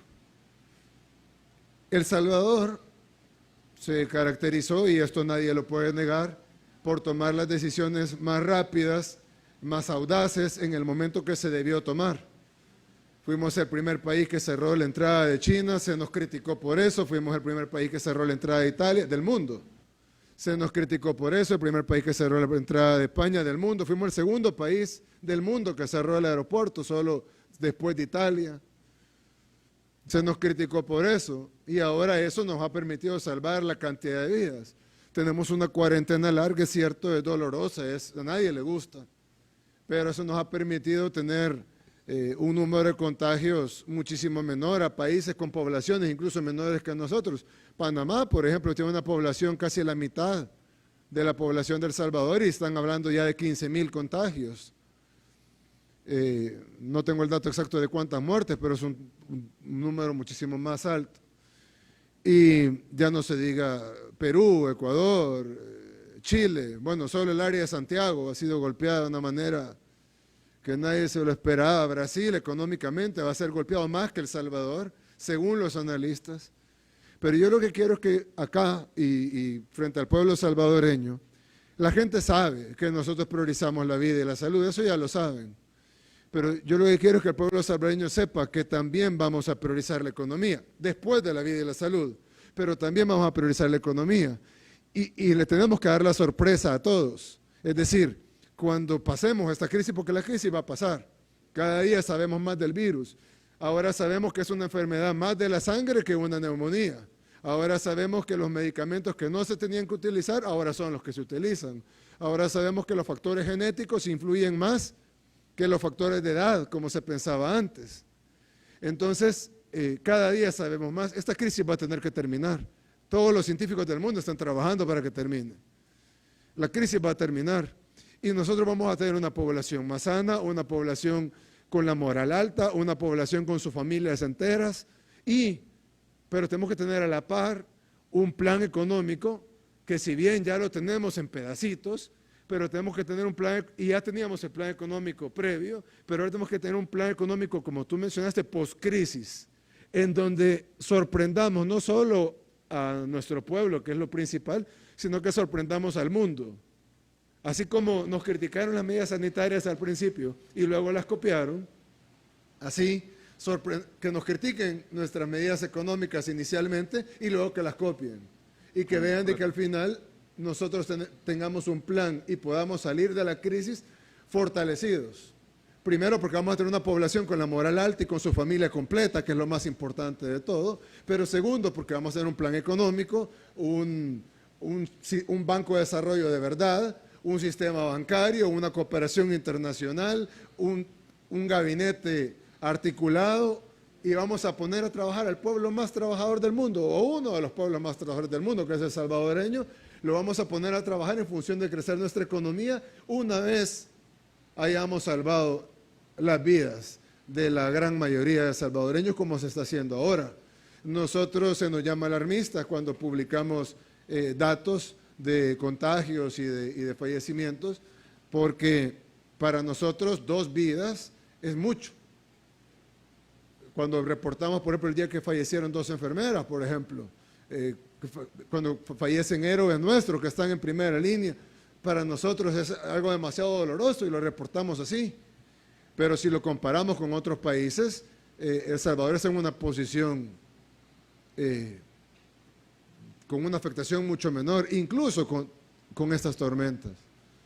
Entonces yo sí quiero que toda la parte económica del gabinete se ponga a trabajar. Ahí está sentando el director de aduanas, etcétera. Tenemos que poner a trabajar CEPA, no solo el aeropuerto, Acajutla, Cutuco. Tenemos que ponernos a trabajar en sentido de, bueno, la energía, el Chaparral.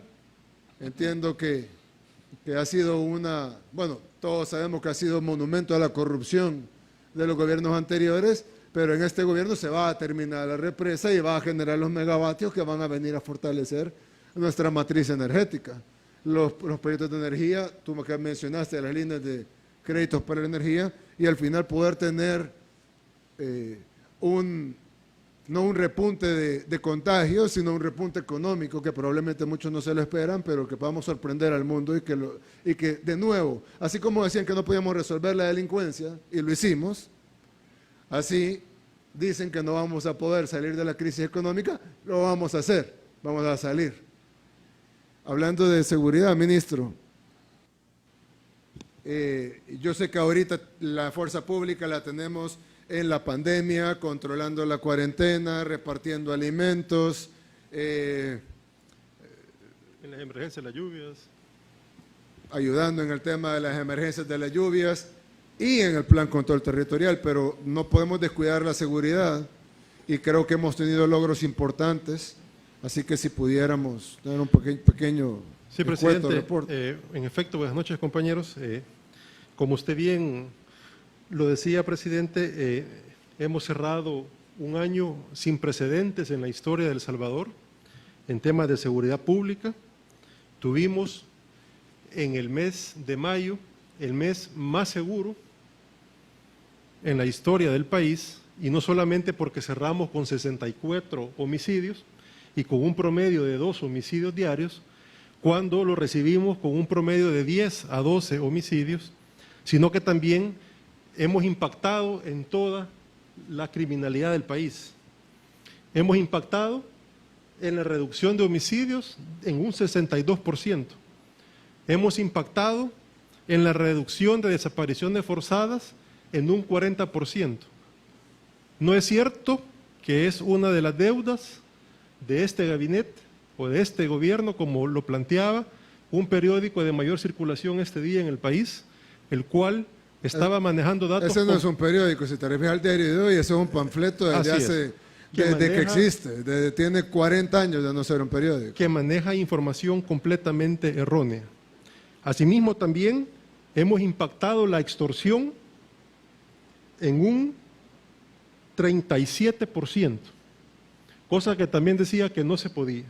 Y en efecto, cuando se orientan las investigaciones con inteligencia, evidentemente los resultados son estos. Y hemos impactado también las extorsiones, hemos impactado en un 60% el robo y hurto de vehículos, hemos impactado también con una reducción de 61% los casos de feminicidios en el país. Perdón, ese dato es importante, porque hay algunas ONGs que han estado diciendo que la violencia contra la mujer ha subido en este gobierno. Cosa que es completamente falso también. Y tú estás diciendo que hay una reducción del 61% de feminicidios. Es decir, han muerto 61% menos mujeres de lo que murieron en el mismo periodo del gobierno anterior. Del gobierno anterior, es correcto, así es. O sea que las mujeres están 61% más seguras en este gobierno de lo que estaba en el gobierno anterior. Por supuesto. O sea que esas ONGs que dicen eso realmente son parte del partido del gobierno anterior. Así es, tratando de confundir a la población con los resultados. En lo que va del mes... O sea que ellos no defienden a las mujeres, defienden al FMLN. Así es, presidente. Porque si defendieran a las mujeres estarían contentas de que se ha reducido un 61% los feminicidios. Así es, presidente. Entonces hemos reducido los homicidios, las desapariciones, la extorsión, los feminicidios, el robo y hurto de vehículos y todos los delitos que generan un menor impacto, pero que también la tendencia es a la baja. Hemos tenido 23 días de la administración, de su administración, sin homicidios.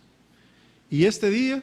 Entiendo que el gobierno anterior solo tuvo un día sin homicidios. Un día y con tregua. Y en medio de una tregua oscura... Por supuesto. Pactando con criminales. Tuvieron un día sin homicidios. Por supuesto, un día sin homicidios. Que lo necesitaban porque venía el de la OEA. Así es. Y este día, muy probablemente, presidente, lo vamos a cerrar. Y nosotros hemos tenido 23. 23 días. No. Y este, 23 días. Sí. Y este día, muy probablemente, lo vamos a cerrar también con 0 homicidios.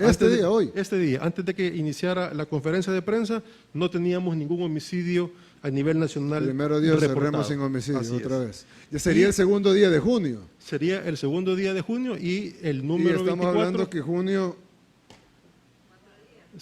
tiene 4 4 días. Serían 2 días de 4 sin homicidios. Así es. Y sin contabilizar este día, mantenemos el promedio de homicidios de 2 por día que traemos del mes anterior. Y de esos 8 homicidios, ninguno es feminicidio. ¿Ninguna mujer? Ninguna mujer. O sea, en este mes llevamos hasta ahorita una reducción del 100% de feminicidio. Así es. Ojalá se pronunciaran las ONG que dicen que están a favor de la mujer. Por supuesto. Esos son los datos, presidente. Son datos muy alentadores que indican que la seguridad pública va por el rumbo correcto. Esto es indiscutible. Es un esfuerzo. Hay algo bien importante, ministro, y es de que nuestras cifras son reales, la gente no las discute, incluso periodistas que no son amigos del gobierno, digamos, pero que son serios, las certifican, pero es importante que también sean certificadas por organismos independientes al gobierno, como por ejemplo la Fiscalía, la Mesa Técnica, Medicina Legal, por supuesto, porque Fiscalía es independiente, Medicina Legal es del órgano judicial, la Mesa Técnica, es decir, que sean certificadas para que la población tenga la certeza de que lo que está diciendo el gobierno, la mayoría de la gente nos cree, pero habría una minoría que no. A esa minoría, de seguro, si le creen al órgano judicial o si le creen a la Fiscalía, Es importante certificar esas cifras, incluso internacionalmente. De hecho, presidente, estas cifras ya están cotejadas con Medicina Legal y con la Fiscalía General de la República. Excelente, gracias. Bien, el tema del agua, entiendo que ha sido impactado, Frederick, por pozos inundados, lugares que no se puede acceder para poder abrir válvulas, cerrar válvulas, hacer reparaciones, bombas que me imagino que se han de ver arruinado, ingresos por levantamiento de cauces de río en las plantas potabilizadoras, etcétera. Así es, presidente. Un informe escueto, por favor. Así es, presidente. Buenas noches. El día domingo amanecimos con 85 estaciones de bombeo fuera de operación a nivel nacional y a medida que fue transcurriendo la lluvia llegamos a tener 92 sistemas de agua potable fuera, sin operación, en donde desplegamos todas las cuadrillas de la institución a nivel nacional para que el día lunes en la mañana, primera hora, ya teníamos rehabilitadas 50 y al día de ahora ya tenemos rehabilitadas 86. Quedan pendientes únicamente 6. Lamentablemente estas 6 son las más complicadas por lo que usted mencionaba, presidente.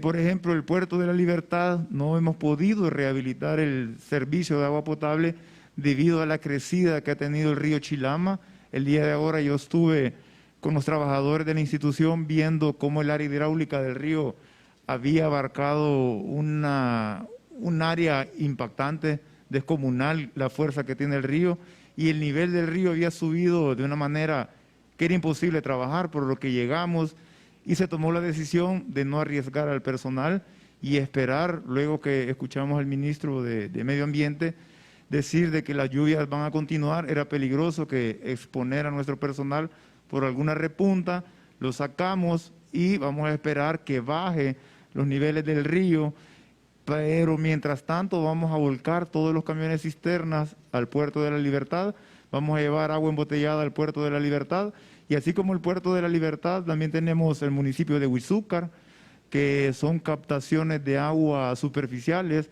en donde agarramos el agua de ríos, nacimientos y lagunas, son las que tenemos más afectadas, y es donde tenemos 6 sistemas aún no restablecidos en todas las 4 regiones. También el día domingo tuvimos afectación en Las Pavas, en el sistema Zona Norte, en Guluchapa, que son los 3 sistemas más grandes que abastecen al área metropolitana del Gran San Salvador, y como todos sabemos son sistemas que han estado abandonados, han estado al punto del colapso, y en esta gestión, en su gestión, presidente, hemos tomado las medidas de rehabilitar la planta Las Pavas, trabajar sin descanso. Ojalá esté rápido.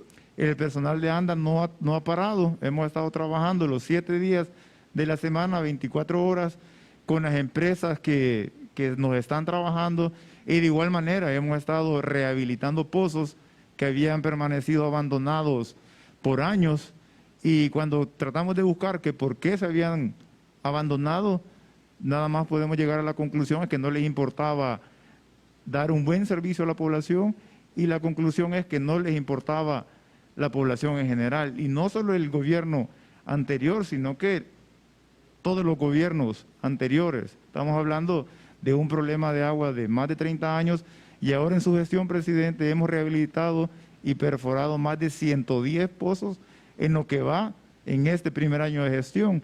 Estamos llegando a lugares como Soyapango, estamos llegando a lugares como San José Villanueva, Prados de Venecia, lugares olvidados, y que ahora en su gestión sí los estamos tomando en cuenta para que tengan un mejor servicio de agua. Pero todavía faltan un montón de lugares. Si hemos hecho 130, faltarán 600. Por ahí. Pero necesitamos meterle más velocidad a ese tema. Yo sé que lo heredamos en las peores condiciones, como el tema de salud, pero necesitamos resolver rápido el tema del agua. Así es, presidente.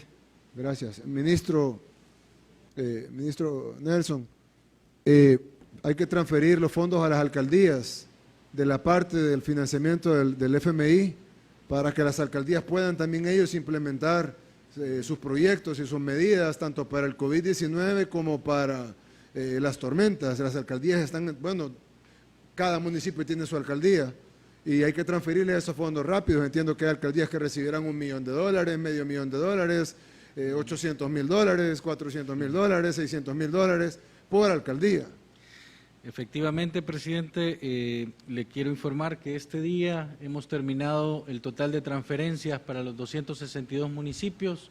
Ya se han entregado los 116.7 millones. 116 millones de dólares a las alcaldías. A las alcaldías. Esto es independientemente de todos los presupuestos que ellos tienen de FODES, tasas, impuestos, Exactamente, etcétera. presidente. Entonces, Es únicamente para la emergencia. Es únicamente para las dos emergencias, para la emergencia COVID y para la emergencia por tormentas. Los municipios no tienen, digamos, autorización de tenerlo a otros destinos, más que solventar los problemas de emergencias, y con eso pues la población va a tener pues también medidas que los gobiernos locales puedan tener, presidente.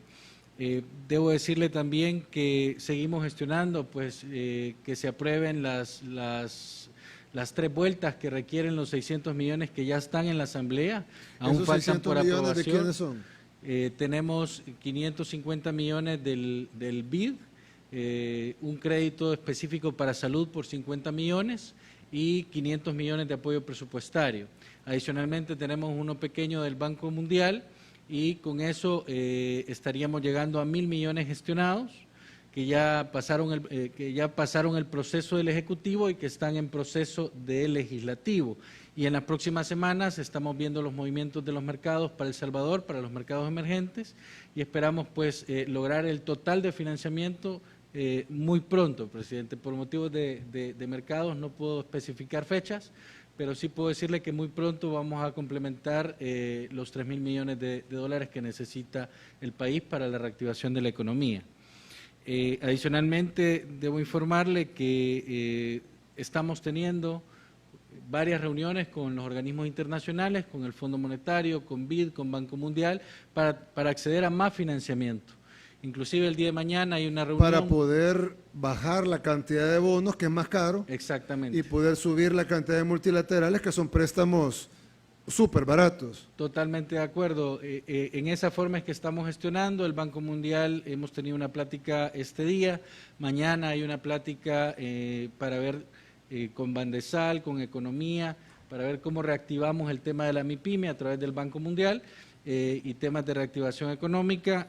Seguramente la brecha de los 3.000 millones va a ser mucho menor a lo que la población o los economistas piensan que vamos a ir al mercado. Mejor, porque incluso no solo porque la parte cara, digamos, va a ser más pequeña, sino también porque al ser más pequeña el overshooting va a ser más alto, y por lo tanto, como va a haber más competencia por comprar los mismos papeles, el interés baja también. Entonces va a ser menos cantidad de bonos, más cantidad de multilaterales con interés bajo, y el hecho que sea menos cantidad de bonos hace que el interés también sea menor porque hay menos oferta. Incluso, presidente, debo decirle, bueno, un sondeo de mercado, ya los mercados emergentes en el mundo comenzaron a salir.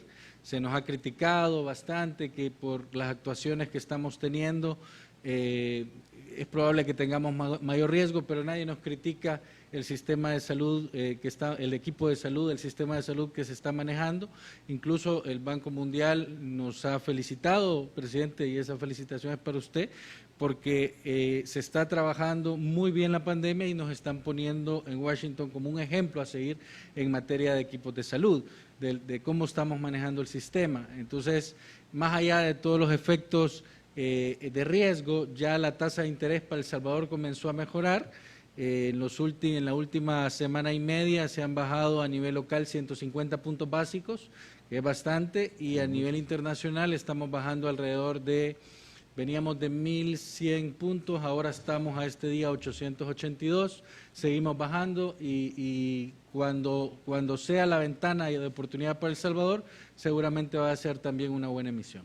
Excelente. Bueno, para finalizar, comisionada, solo si nos puede dar un informe de la entrega de alimentos, de los paquetes alimentarios del programa PES. Ya, sí, presidente. Seguimos implementando el programa de emergencia sanitaria, que es el programa PES. Es un gran proyecto, es una operación logística sin precedentes. En este proyecto, presidente, participan todas las carteras de gobierno. Son casi 15.000 recursos humanos implementando este gran compromiso para con la población. ¿Cuántos recursos humanos? 15.000. 15.000. 15.000. 15.000 de todas las carteras. 15.000 personas. 15.000 personas entregadas, comprometidas, caminando hasta en el último de los rincones de este país. No nos ha detenido el COVID, presidente, ni la lluvia, aunque debo decirle que con este tema de la lluvia de hecho, ahorita está ha lloviendo habido fuerte. muchas limitaciones, han habido derrumbes, deslizamientos, calles obstaculizadas, etcétera. Ya llegamos casi al 60% del país y hemos entregado un aproximado de 1.800.000 paquetes alimenticios en la puerta de cada vivienda. En ese contexto, presidente, yo me quiero permitir decirle que los anteriores gobiernos mintieron descaradamente. Las cifras y los datos de un país de renta media que nos vendieron son falsas.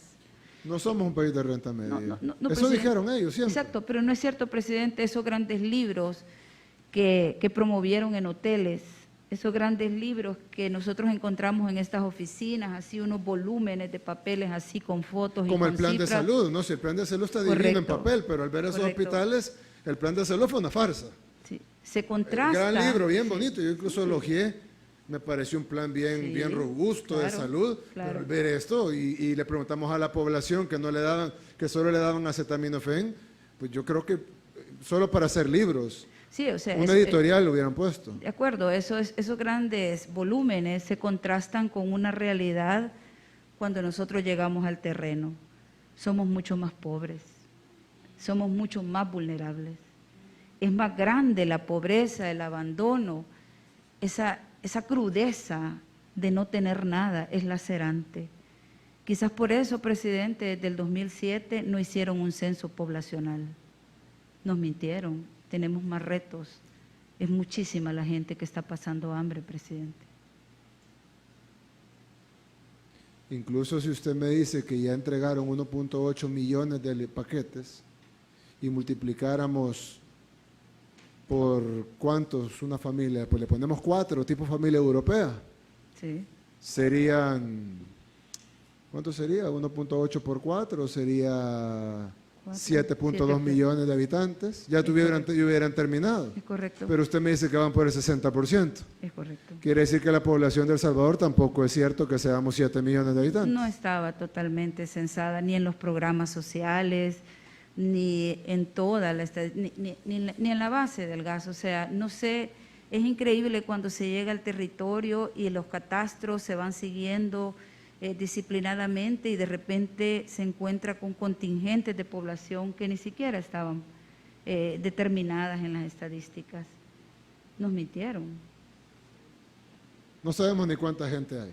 Tenemos que hacer un censo y tenemos que seguir en el territorio como ha sido su mandato. Nosotros estamos llegando hasta el último de los rincones del país. Hay que terminar de entregar y luego empezar de nuevo con la segunda vuelta de entregas. Lo vamos a hacer, lo vamos a hacer. Porque nuestro pueblo tiene necesidad, siempre la ha tenido, la pobreza siempre ha estado, hoy con la pandemia está más golpeado y tenemos que resolver el hambre, que es un tema importantísimo. Es un tema grave y nosotros lo estamos... Si nosotros le damos al pueblo salvadoreño salud, le garantizamos la seguridad y le garantizamos la alimentación, pues estamos garantizando las 3 cosas más básicas para el sostén de la vida humana. Si nadie me va a asesinar, tengo que comer, tengo un plato de comida en la mesa y tengo salud para mí y para mi familia, entonces tengo lo más básico. Y luego la reactivación económica viene por añadidura, sobre todo tenemos un buen plan. Bien,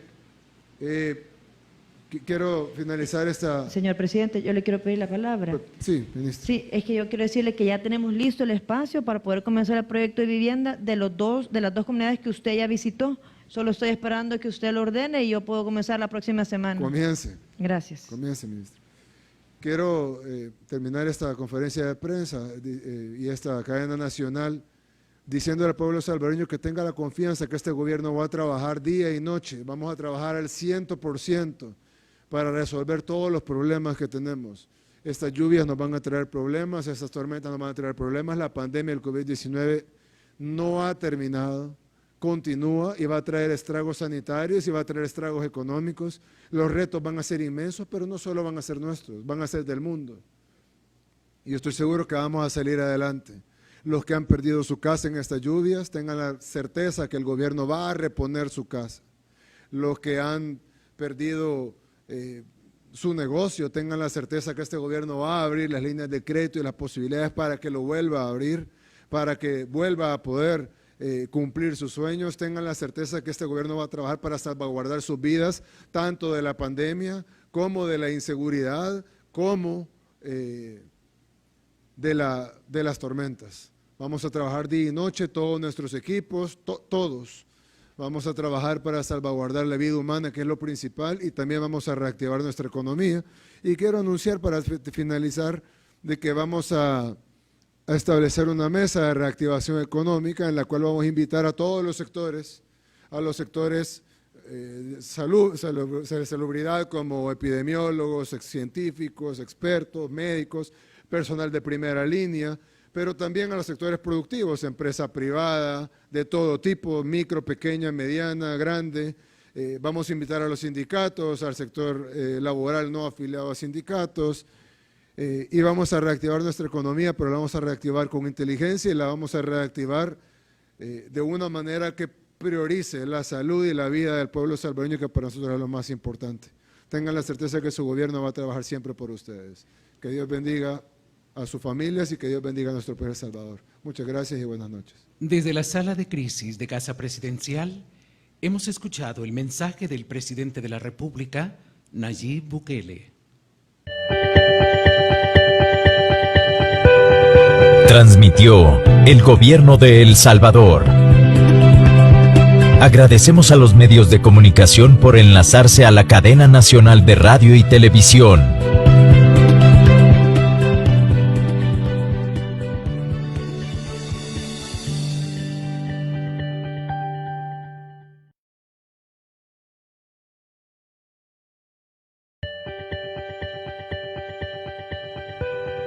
Transmitió el gobierno de El Salvador.